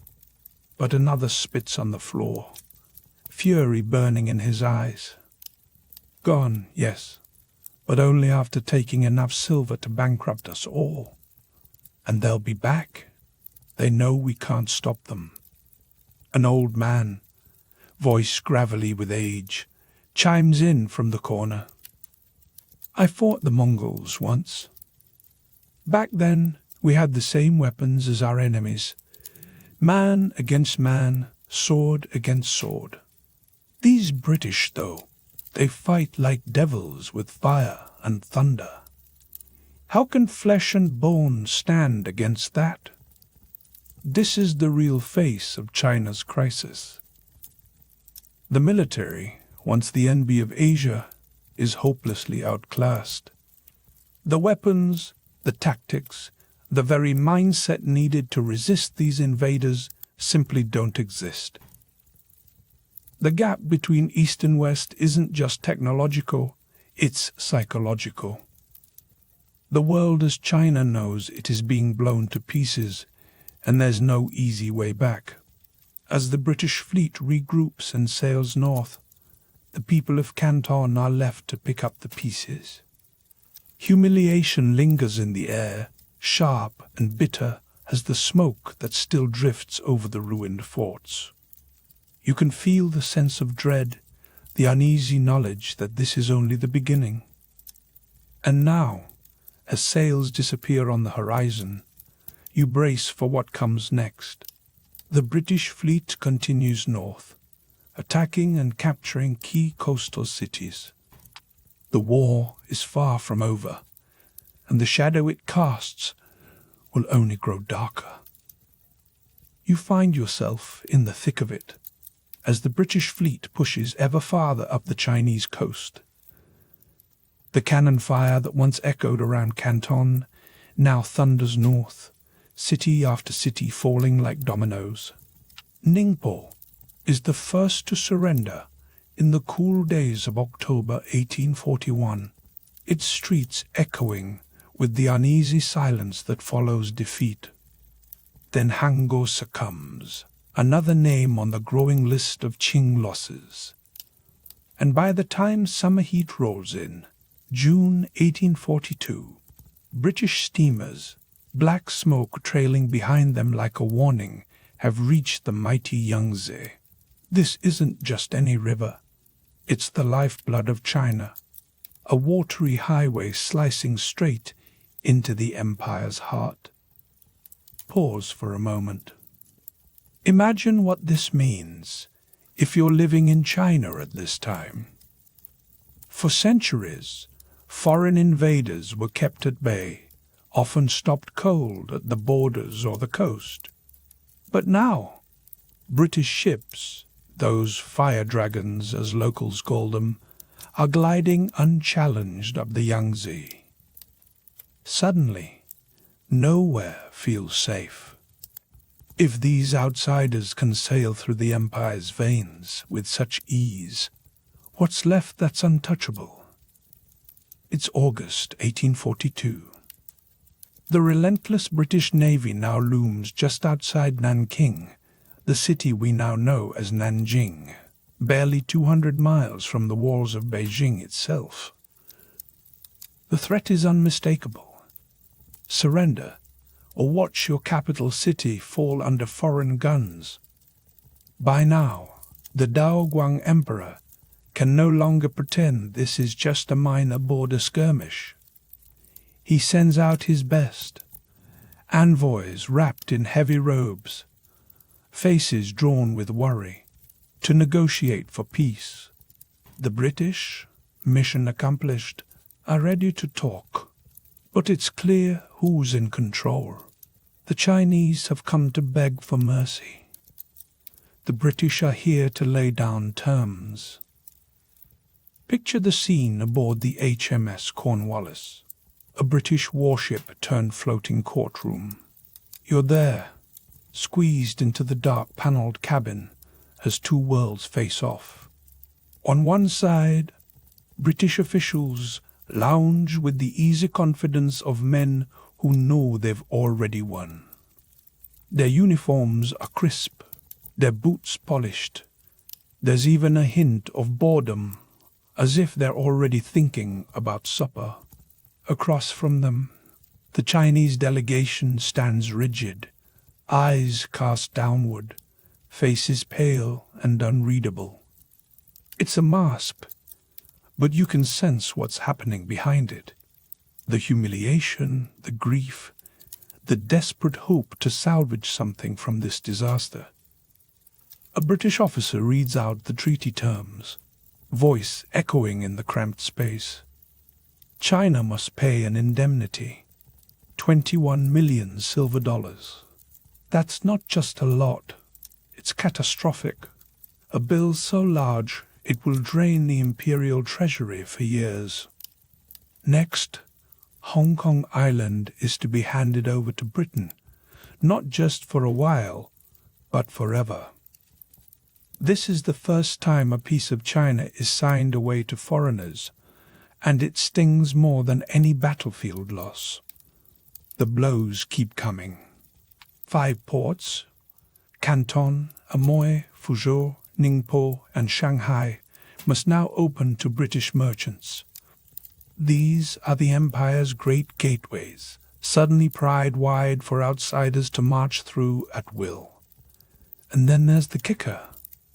British citizens in China will no longer answer to Chinese law. Instead, they'll be subject only to British courts, a system called extraterritoriality. Imagine living in your own country, yet watching foreigners stroll past, immune to your rules, untouchable by your police. There's something even more bitter, though it isn't spelled out on paper. The opium trade, the poison at the root of all this chaos, is not going anywhere. British traders can keep importing their cargo, and nobody is going to try to stop them this time. You watch as the Chinese officials lean over the treaty, pens and seals in trembling hands. One of them, overcome, turns away from the table. Tears streak silently down his face. 2,000 years, he whispers to a colleague, and we are the ones forced to surrender the emperor's will. It's not just land and silver being lost here, but 2 millennia of pride and sovereignty. The room is thick with the weight of that realization. On the British side, the mood is almost celebratory. Sir Henry Pottinger, the British plenipotentiary, proclaims the treaty a fair deal. You can sense the self-satisfaction in the air. They could have demanded the end of the Qing altogether or carved out more territory, but instead they've settled for commercial advantages and left the Chinese government standing. In their eyes, it's a win-win. But if you look around at the Chinese delegation, it's clear they don't see any winners here. For them, this is the start of something far darker, a period that will later be branded the century of humiliation. That phrase will echo for generations, whispered in classrooms, shouted in protests, remembered in every family story about lost fortune or faded glory. As word of the treaty spreads through the empire, reactions ripple in every direction. In government offices, officials grumble about Commissioner Lin, blaming him for provoking the British and bringing this disaster upon them. Merchants, ever practical, hope that reopening trade will fill their pockets again, washing away some of the bitterness. And ordinary families, sitting around their evening meals, just try to make sense of what any of this will mean for their daily lives. Travel a little inland, away from the treaty table, and you duck into a small village near Canton. Here, the air is thick with the scent of wood smoke and tea. In a dusty classroom, a teacher tries to explain the new reality to a roomful of wide-eyed children. The barbarians arrived in fire ships and thundered with strange weapons, he says, voice calm but heavy. Our soldiers fought bravely, but we were overcome. The emperor, in his wisdom, chose peace for the people's sake. A hand shoots up in the back. One boy, barely old enough to tie his own sash, asks, "But teacher, my father says we lost because our weapons are old and our generals are corrupt. Is that true?" The teacher hesitates, caught between truth and danger. Criticizing the emperor is risky, but to lie would be a betrayal. Finally, he speaks. "The ways of our empire have served us well for a long time. But perhaps, it's time we learn from the barbarians, if only to protect ourselves." You can sense the spark in the room, an idea that will soon catch fire among thinkers and reformers across China. Maybe there's something in Western technology worth adapting, even if it means swallowing a little pride. But right now, the only thing spreading faster than new ideas is a sense of defeat. The First Opium War officially wraps up on August 29, 1842. The British count fewer than 500 deaths, most from disease rather than fighting. Chinese losses are harder to count, but the numbers climb into the thousands. The real damage, though, is inside, the blow to China's collective psyche.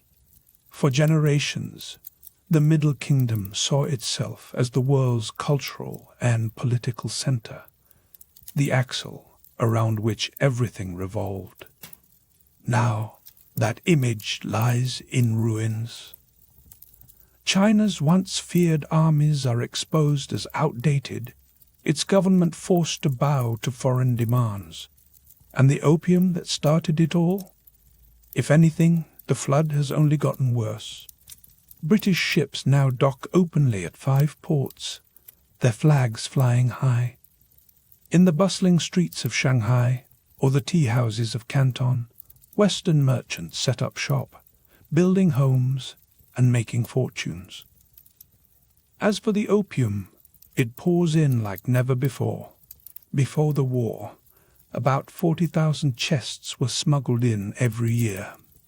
By 1858, that number will explode to over 70,000 chests, roughly 4,500 tons of opium, feeding a national addiction that seeps into every corner of society, from palace officials to village farmers.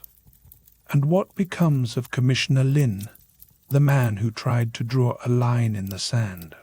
He's banished, sent into internal exile for 3 years before being assigned as governor of distant Yunnan province.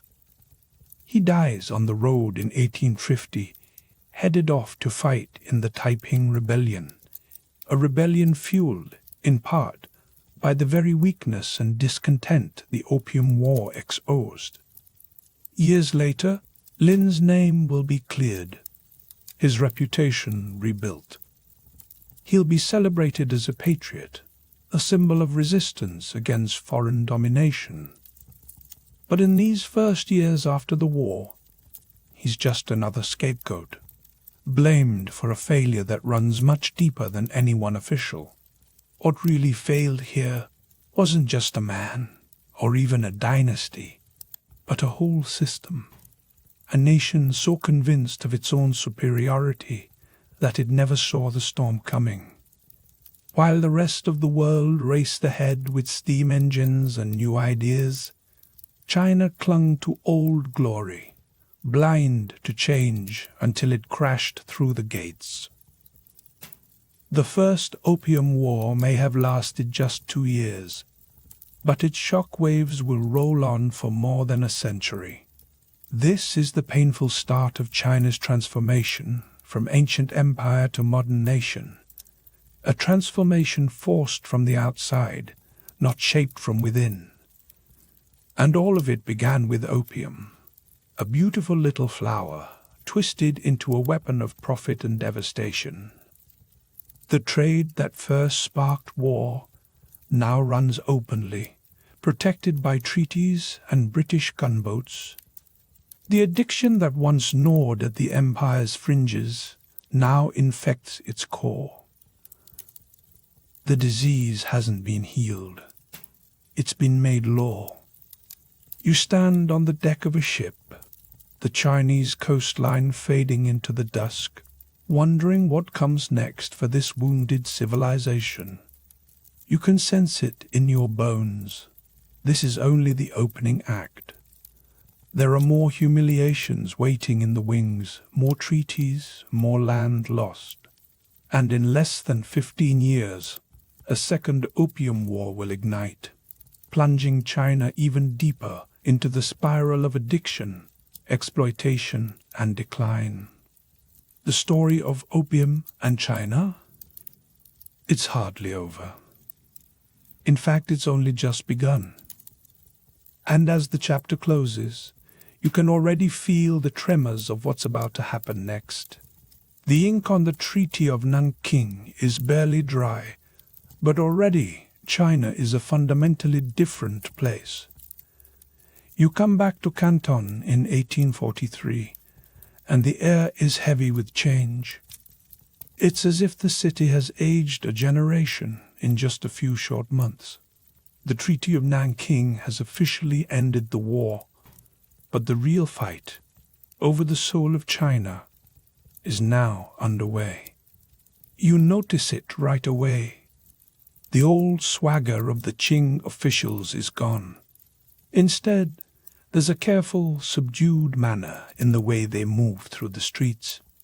On the other hand, the British now walk with a kind of boldness, a new confidence that borders on arrogance. They stroll past the Chinese locals as if they own the place. Overheard at a busy market, a merchant mutters under his breath.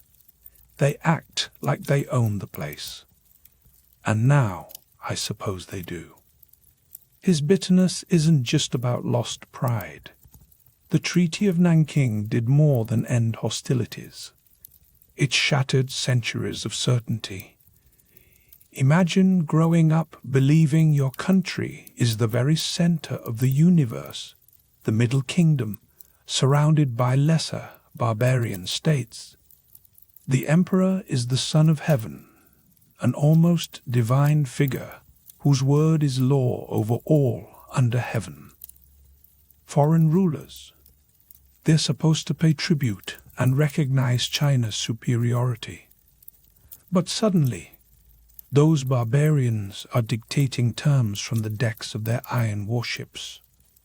Now, the Son of Heaven has to hand over territory, pay a mountain of silver, and accept humiliating new rules that chip away at his authority.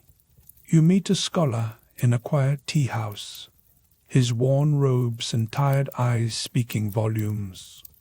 He leans in, voice low but intense. The real cost isn't in silver, he says.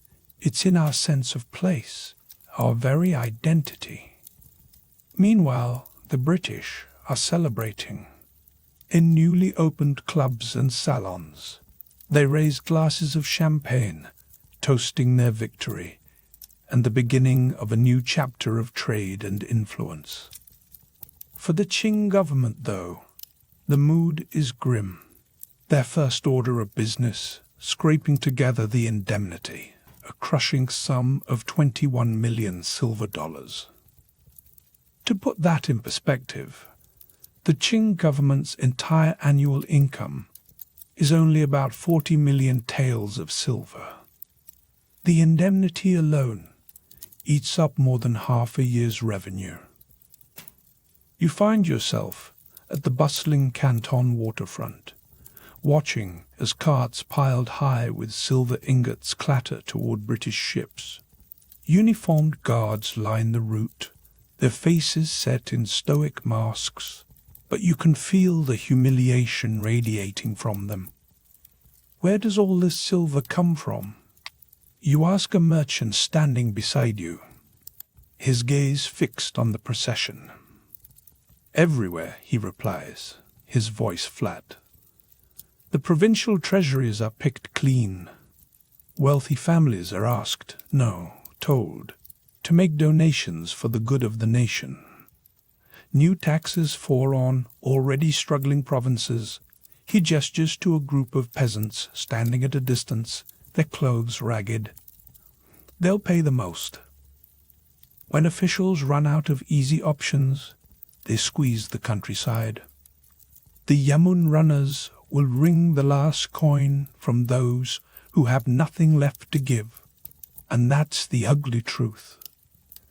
The burden of defeat doesn't fall on the emperors or the generals.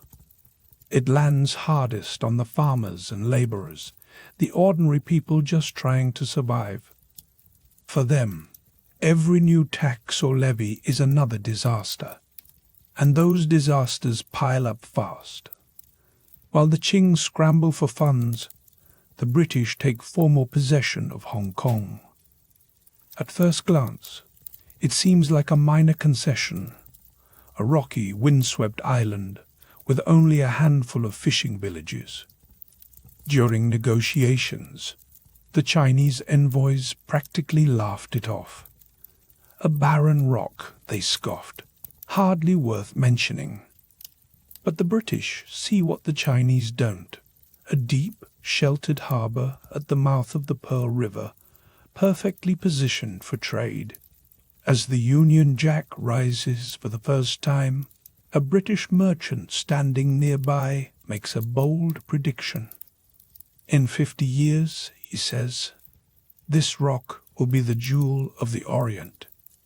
You might be thinking, how could they have missed something so obvious? But it's easy to overlook the future when you're blinded by tradition and pride. Hong Kong is just the beginning.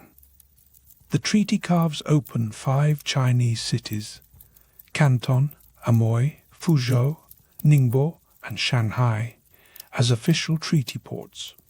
Foreigners now have the right to live, trade, and do business there, not just the British, but soon Americans, French, and others too. These aren't just economic zones, they're slices of Europe transplanted into China, tiny colonies with their own architecture, their own laws, even their own police. A few years later, you visit Shanghai, and the transformation is jarring. Where Chinese shops and homes once stood, now there are imposing stone buildings topped with foreign flags. Union Jacks, stars and stripes, the tricolour of France, all fluttering where once only the imperial dragon held sway. A Chinese friend shows you around, shaking his head. It's like they chopped a piece out of London and dropped it here. It's not just the buildings that set these foreign quarters apart. There's a literal line, sometimes marked by nothing more than a change in the width of the street or the style of the lamps, that divides the foreign concessions from the old Chinese city. Step into the foreign zone, and the roads are wider and cleaner, the houses grander, the police foreign. Step back across, and you return to the crowded alleys and familiar sights of China. But even here, the rules have changed. Thanks to one of the treaty's most humiliating clauses, extraterritoriality, Westerners in China aren't subject to Chinese law. If a British sailor kills a Chinese laborer, he's not tried in a local court. He faces a hearing in his own consulate under foreign law. Your friend tells you about a recent case, drunk sailor. Ran over a porter with his cart. 3 months in jail, then sent home. If a Chinese had done that to another Chinese, he'd lose his head. This new 2-tier system breeds resentment. Foreigners now act with a sense of untouchability, and abuses pile up. Each fresh incident is salt in the wound, a reminder to the Chinese of how far their country has fallen in its own land. But there's an even darker irony. The treaty that was supposed to end the opium crisis doesn't mention opium at all. After a bloody war fought, at least on paper, to stop the British from selling the drug, the Qing find themselves powerless to halt the trade. In fact, the opium business explodes. What was once a shadowy smuggling operation transforms into a booming, open enterprise. By 1850, annual imports of opium reached nearly 50,000 chests, double what they were before the war. By 1858, that number will climb to 70,000. The drug arrives in broad daylight, unloaded at the docks under the watchful eyes of British gunboats. You stand beside a weary customs officer as he watches crate after crate of opium being wheeled off the ships. "We fought a war against this poison," he says, his voice barely above a whisper. "We lost thousands of men and paid millions in silver. And now they sell even more of it, right out in the open." The toll isn't just financial or political, it's human. Opium dens multiply, first in the treaty ports, then spreading like a sickness inland. Addiction rates surge. Entire regions see their workforce crippled. Fathers spend their wages on the pipe instead of food for their families.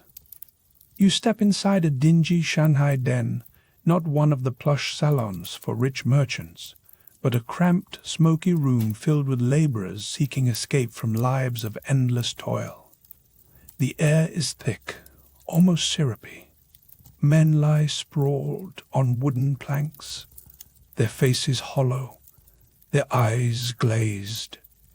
Some haven't left in days, lost to the haze of their next fix. The owner, a gaunt man with yellowed fingers, hovers over a pile of pipes. Most of these were dock workers, he tells you. Good jobs, good pay. Now, they work just enough to buy their smoke. He points to a skeletal figure curled in a corner.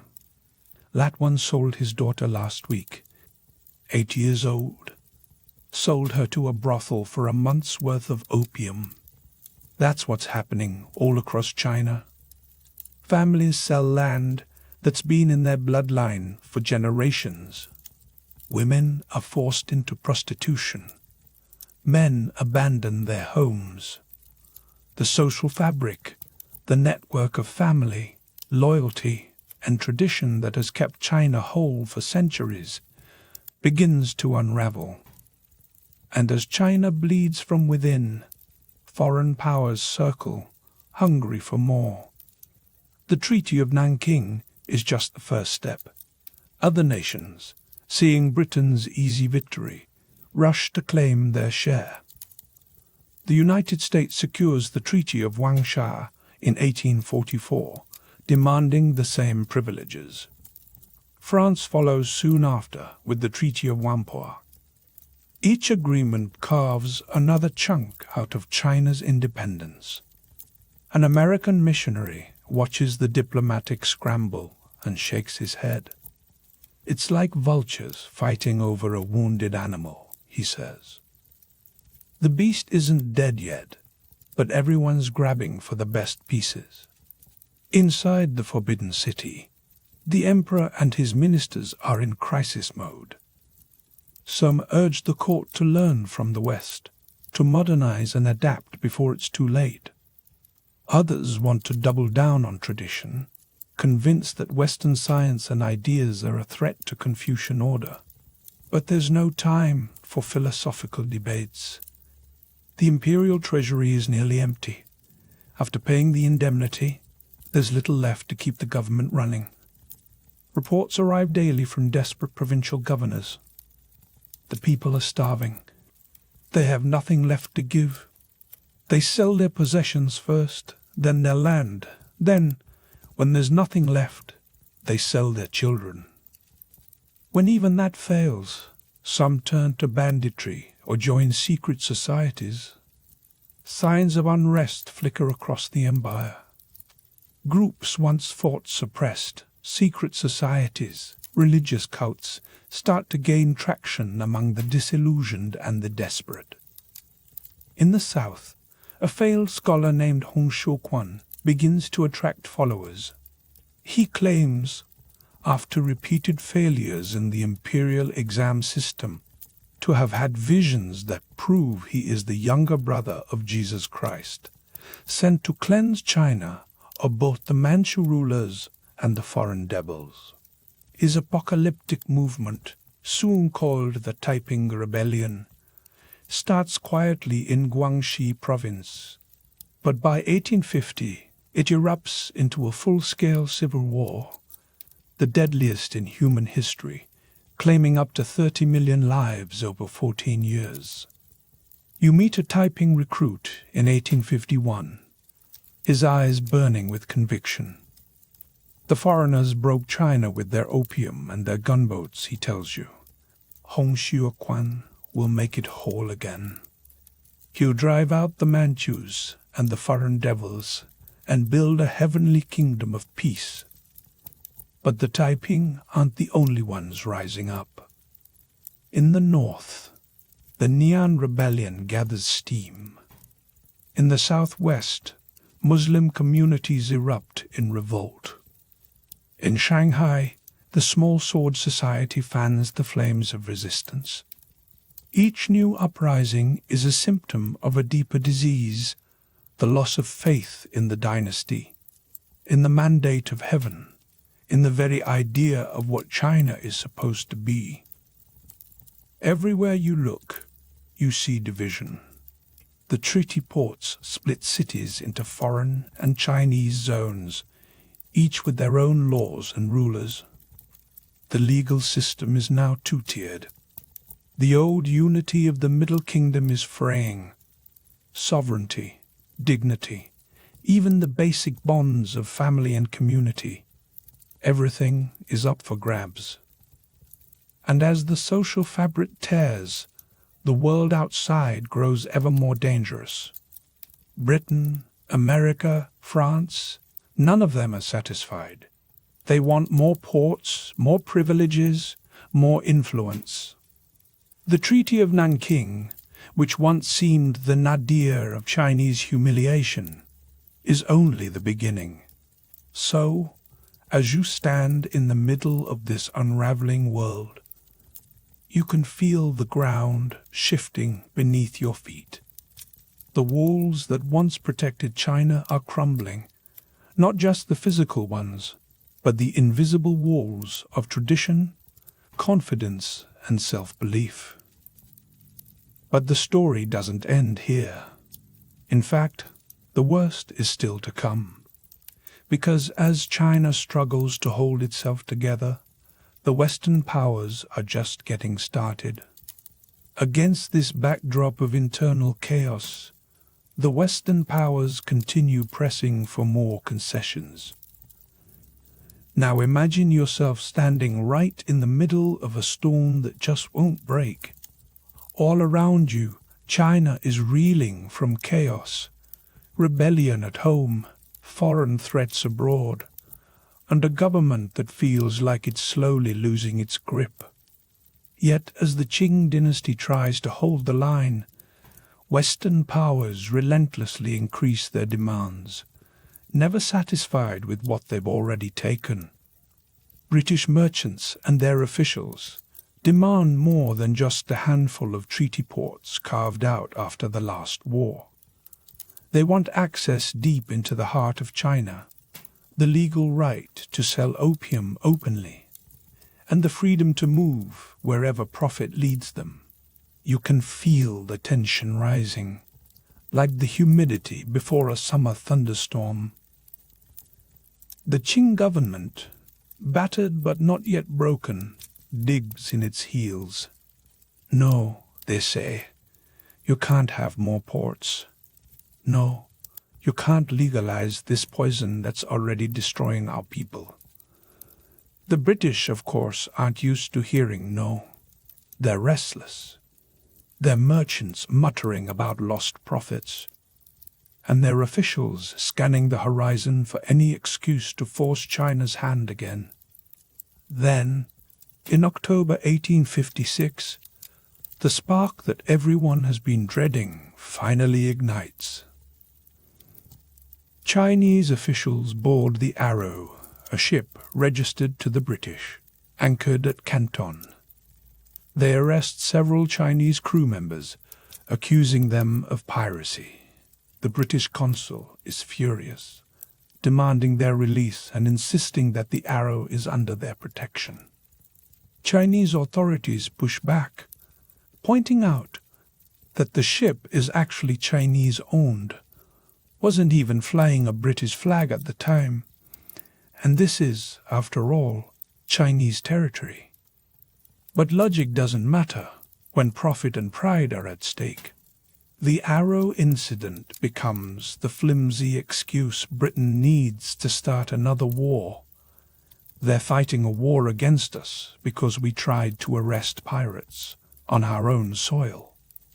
A frustrated Chinese official says, voice tight with disbelief.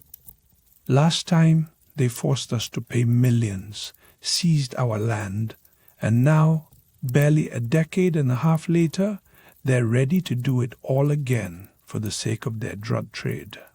He shakes his head, trying to imagine how much more his country can endure.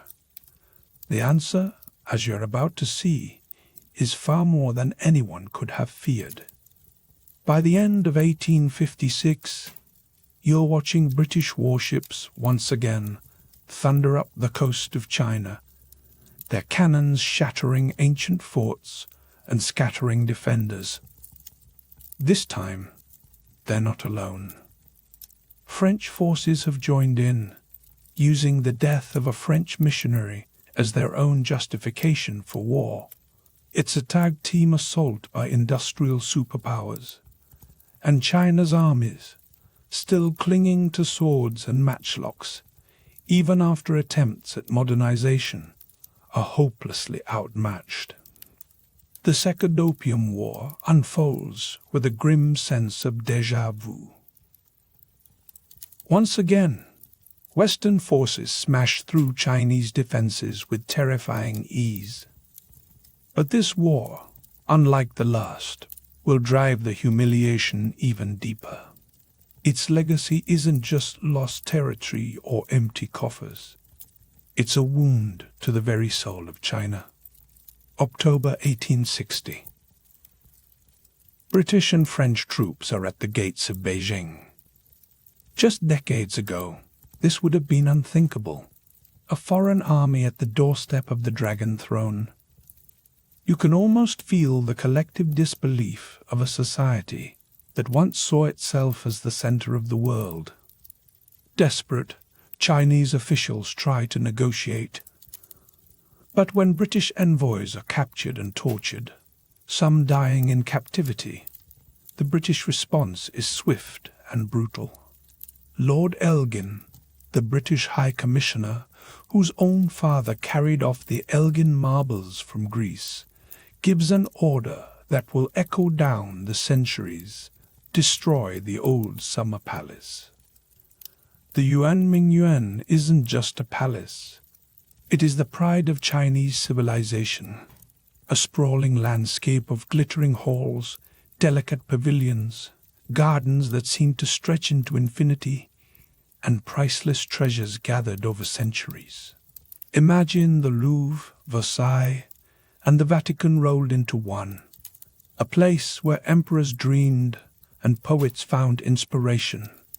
For 3 days, British and French troops move through the palace like a swarm of locusts. Anything that can be carried is stolen: jade, porcelain, gold, scrolls, and artwork. Then, with a cold efficiency, they set fire to what remains. The smoke rises for miles. 200 years of art, culture, and history are reduced to ash. A French officer, his boots crunching on shattered porcelain, writes in his diary that he has never seen such destruction. One could walk only on precious objects, he observes, as if stunned by the sheer scale of what's been lost. Around him, The flames consume not just buildings, but a piece of China's spirit.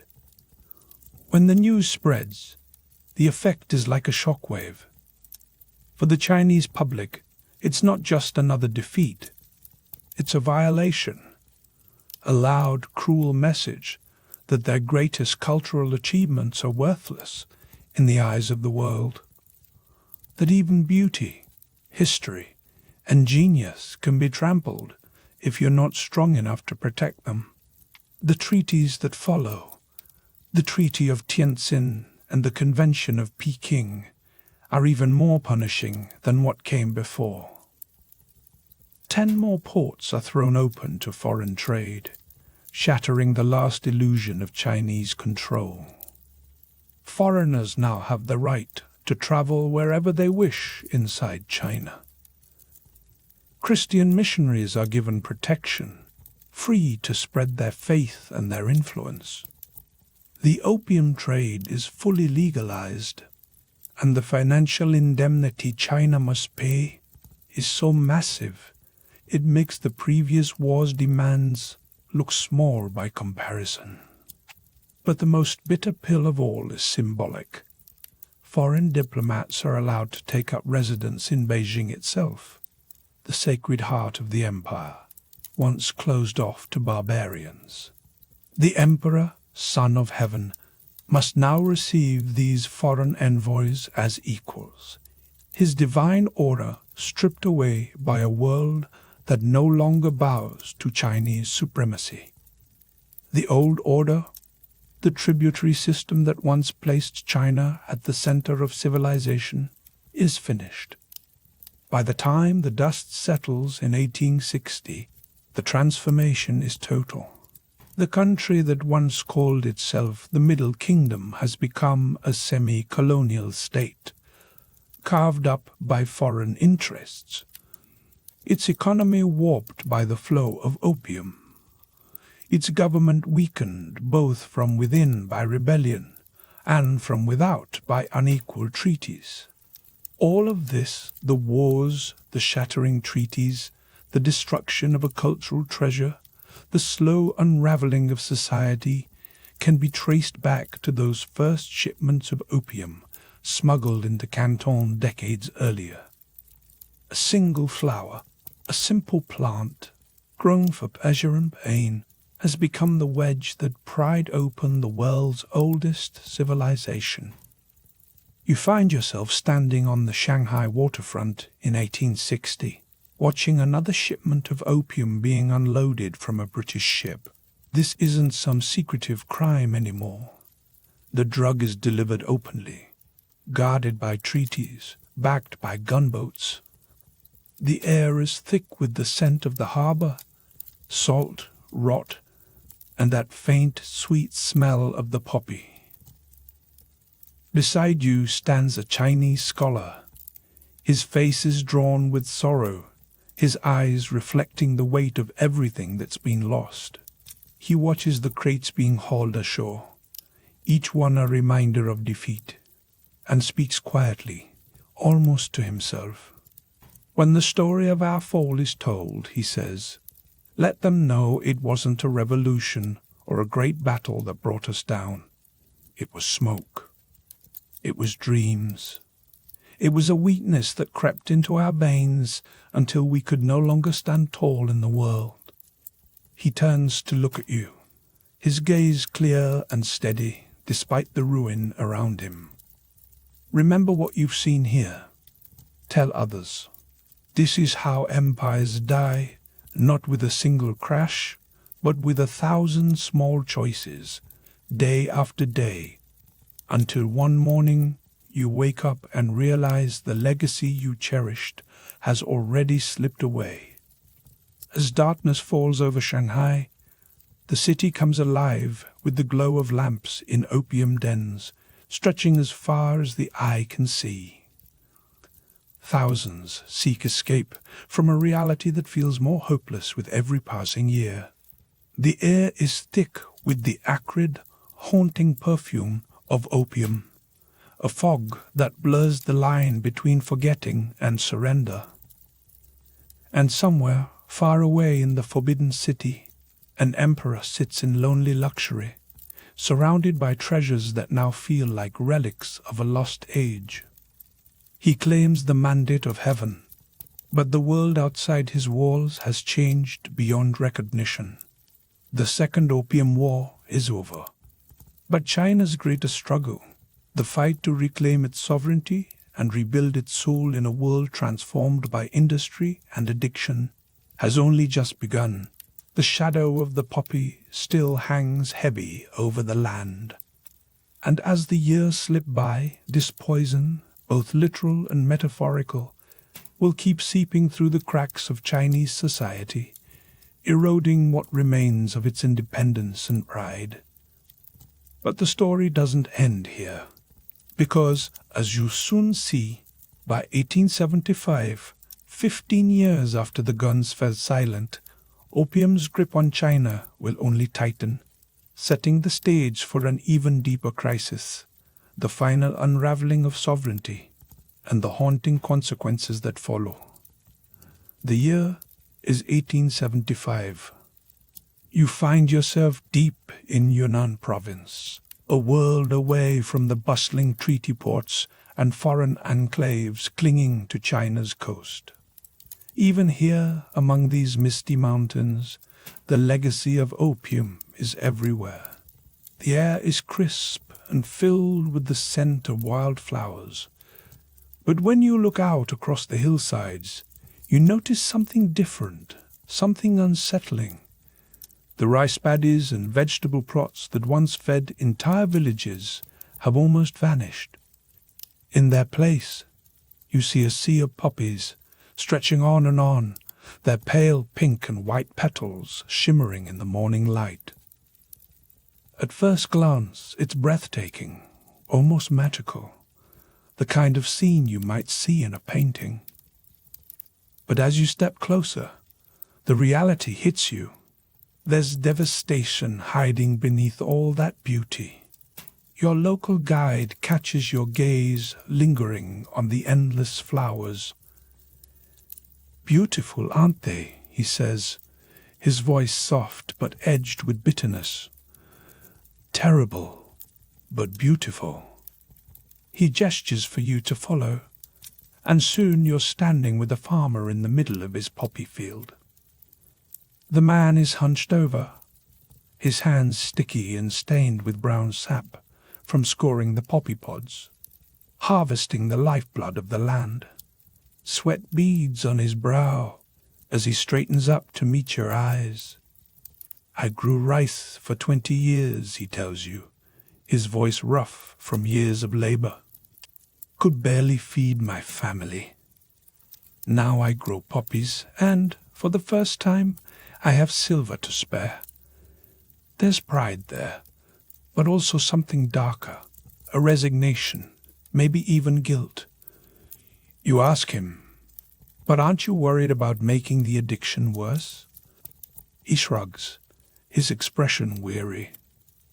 "The foreign devils brought this poison to China. They got rich off us. Why shouldn't Chinese farmers get a share?" He glances over his shoulder, lowering his voice. "Besides, if I don't grow it, someone else will." This is the cruel twist of fate that's unfolded since the Opium Wars. China tried so hard to keep foreign opium out, but now homegrown poppy fields are everywhere. By the 1870s, Chinese farmers are producing more opium than the British ever managed to bring in. Within a few decades, domestic opium will make up nearly 85% of the country's total consumption. It's a staggering reversal. The very poison that was forced on China from abroad has become the backbone of its rural economy. That evening, you're invited to dinner by a provincial official, a man who remembers the old days, before opium changed everything. Over bowls of steaming noodles and rice wine, he leans in and explains, "The foreigners succeeded beyond their wildest dreams. They didn't just addict our people, They addicted our entire economy. He's not exaggerating. In province after province, opium has become the one crop that pays the taxes, funds local projects, and keeps officials in business. Try to suppress it, and you'll face resistance not just from desperate farmers, but from the very officials tasked with stopping it. The official shakes his head and lowers his voice, as if the walls might be listening. Last year, Beijing sent an inspector to crack down on poppy fields.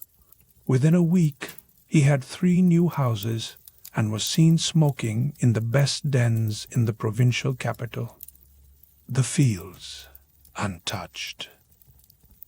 Corruption, it seems, is woven into every layer of the system. The Qing dynasty, which once ruled the world's largest empire, now struggles to control even its own employees.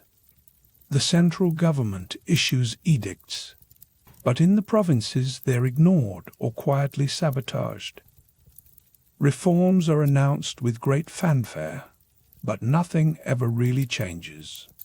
Modernization efforts sputter and stall, blocked by lack of money or by people who make too much from the old ways to ever let them go. Meanwhile, the Western powers, who pried open China's doors with opium and gunboats, are no longer satisfied with just trading posts and treaty ports. They want more. Railways, mines, factories. You can see it happening all around you, the slow, relentless economic colonization of China. Jump ahead a few years, and you're standing on the Bund in Shanghai in 1880. It's hard to believe this city was once a sleepy fishing village. Now, it's a roaring international metropolis, its skyline crowded with grand European banks, trading houses, and consulates. Policemen from 6 countries patrol the streets, their uniforms as out of place as the English, French, and German signs hanging over every storefront. The Chinese language seems to have been pushed to the margins, just like the people themselves. A merchant strolls beside you along the waterfront, shaking his head in frustration. "This isn't China anymore," he says, waving toward the row of stately European buildings. "It's like a piece of Europe built on Chinese soil." He points across the Huangpu River to the old city, where narrow lanes and crumbling temples cling to tradition. "That's where most Chinese still live," he tells you. Crowded, poor, and still struggling with opium. His voice carries a mix of sadness and anger. Meanwhile, the foreigners grow rich off our trade, our labor, our land. And this story isn't unique to Shanghai. Across China, foreign concessions have become islands of Western privilege, surrounded by oceans of Chinese poverty. Western businesses operate under treaties that let them dodge taxes and skirt local laws, advantages Chinese merchants can only dream of. Missionaries arrive in droves, spreading Christianity and questioning beliefs that have anchored Chinese society for thousands of years. Western ideas about science, government, even what it means to be civilized, challenge Confucian tradition at every turn. And through it all, opium keeps doing its silent work, hollowing out communities, draining wealth, and sapping the will of the people. By the 1890s, the pace of foreign intervention picks up. Diplomats in the West start referring, with chilling calm, to the carving up of the Chinese melon. Russia claims influence in Manchuria. Germany takes Shandong.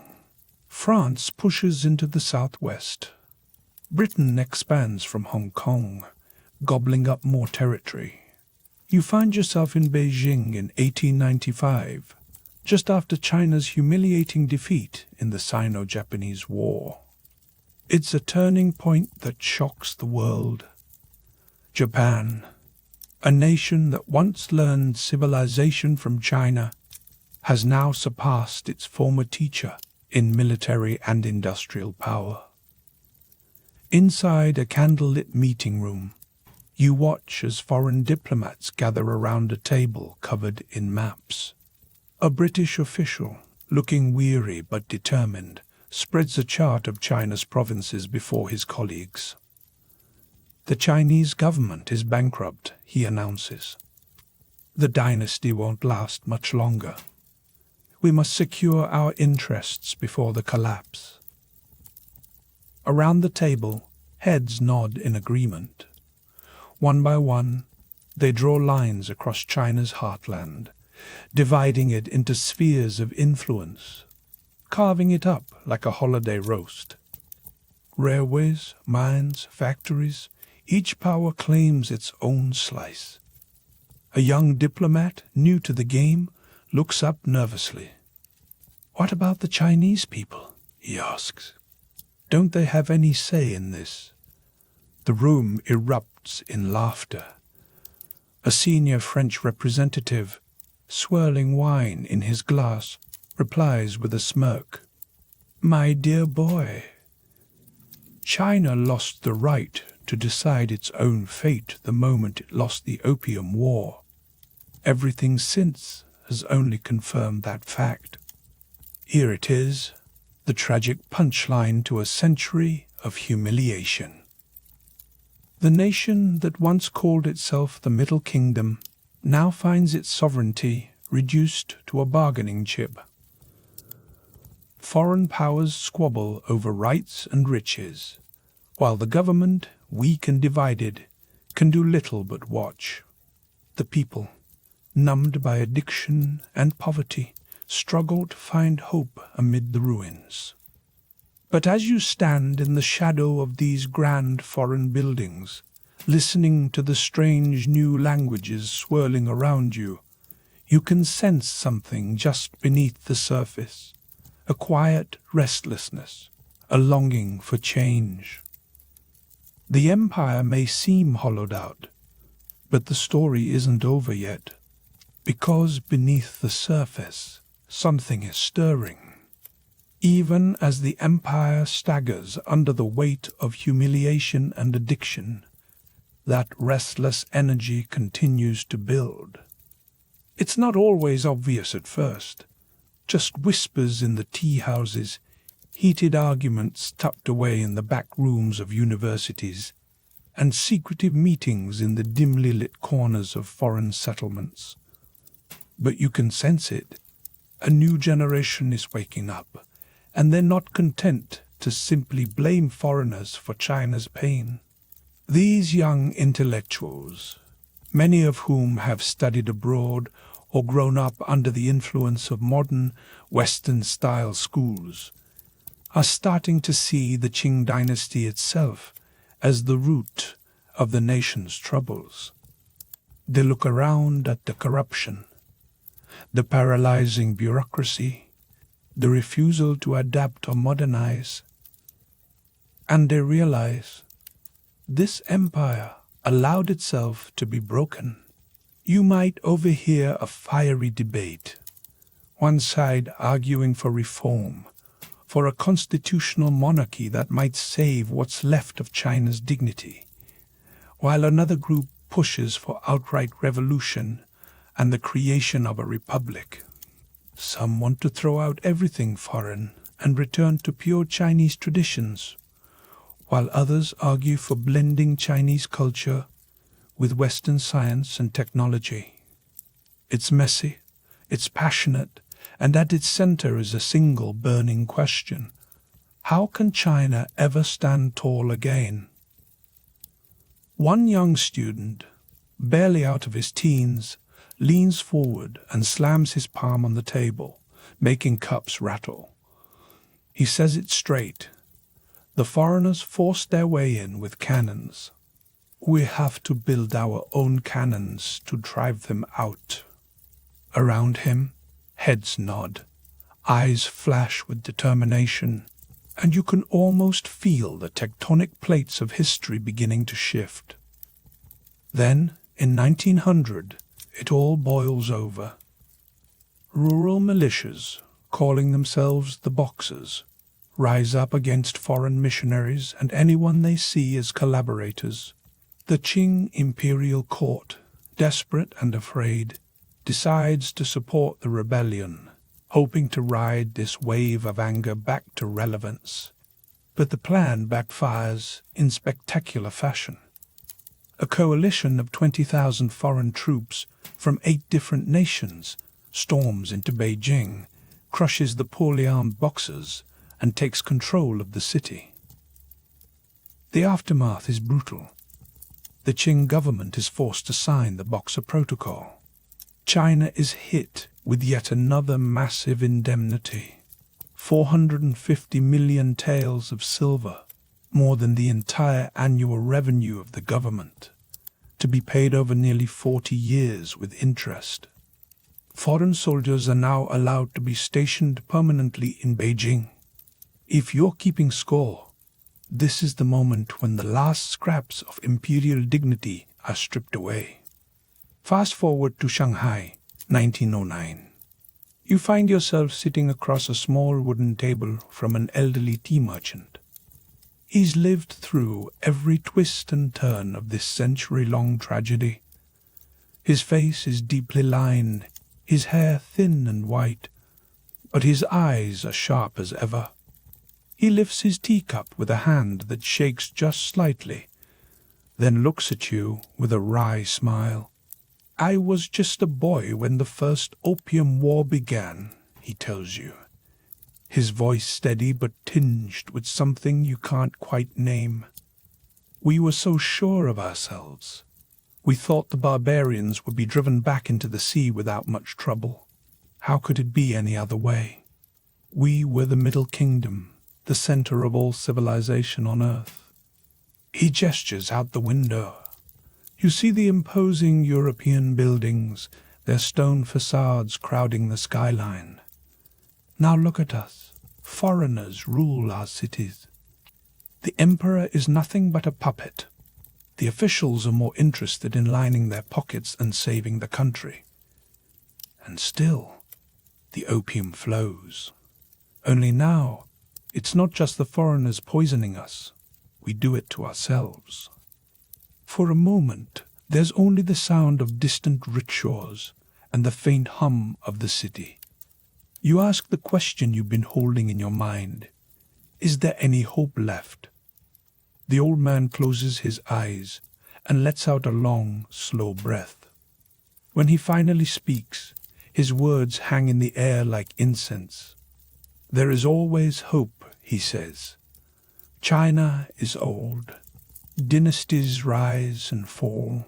Foreign conquerors come and go, but China remains. We've absorbed the Mongols. We've absorbed the Manchus. Maybe, given time, we'll even absorb these Western barbarians." His answer lingers, and you wonder if he truly believes it. But history, as it turns out, has a way of making profits out of ordinary people. Within just 2 years of this conversation, the world you see outside that tea shop window will vanish forever. In 1911, the Xinhai Revolution erupts.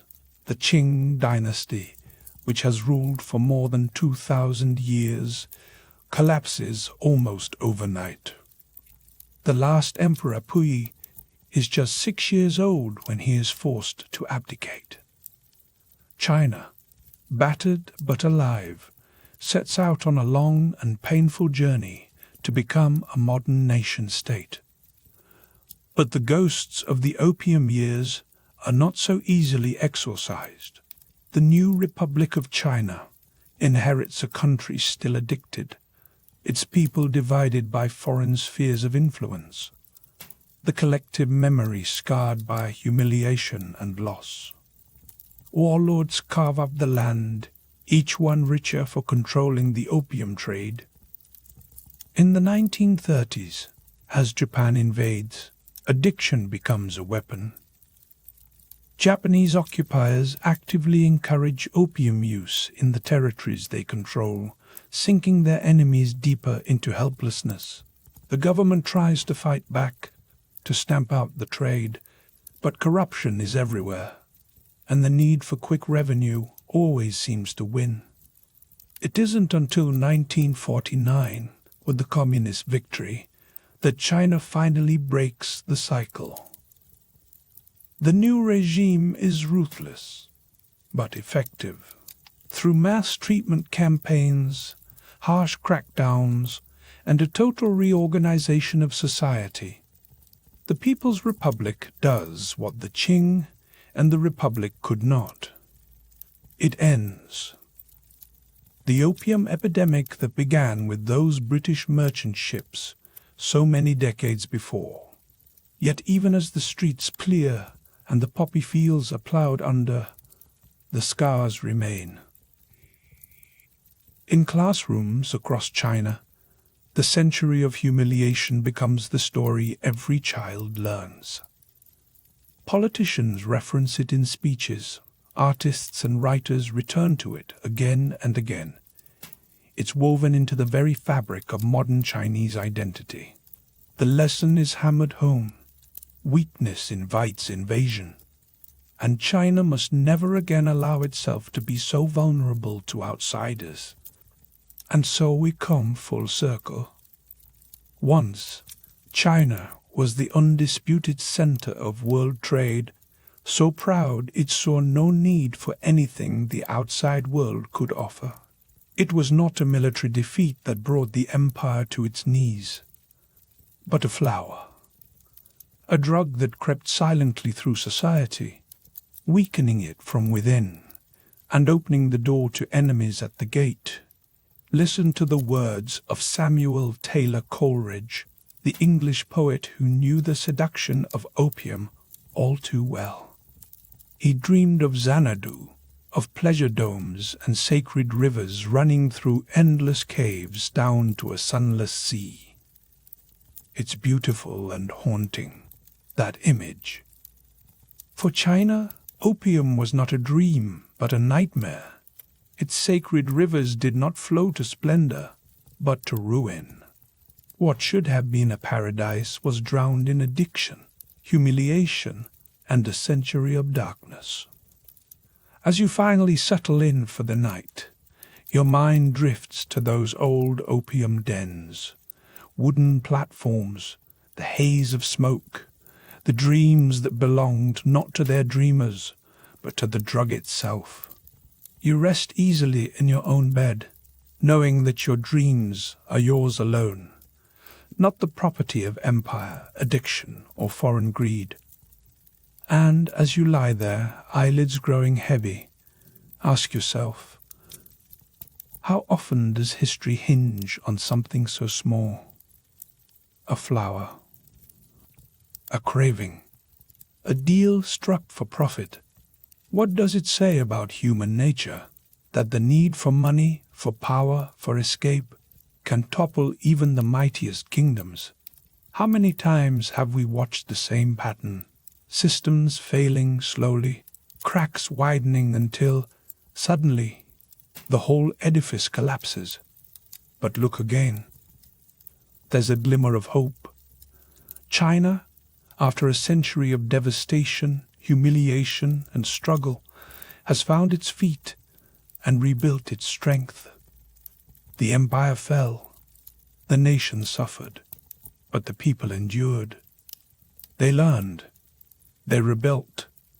Sometimes they even managed to forgive, though the memory never fades. Maybe that's the lesson that lingers after the smoke clears and the story ends. Empires rise and fall. Suffering comes and goes. But people persist, and hope, however faint, never quite disappears. Tonight, as the world turns and tomorrow waits just beyond the horizon, remember, nothing, not even the darkest chapter, lasts forever. Night gives way to day. Even the deepest wounds can heal in time. So close your eyes. Let the story settle in the quiet space between waking and sleep. You have traveled through one of history's most astonishing, often overlooked tales. A story where a simple plant changed the course of an empire, and the aftershocks still ripple through our world today. The candle flickers, the last words fade, and in the peaceful darkness that follows, you rest.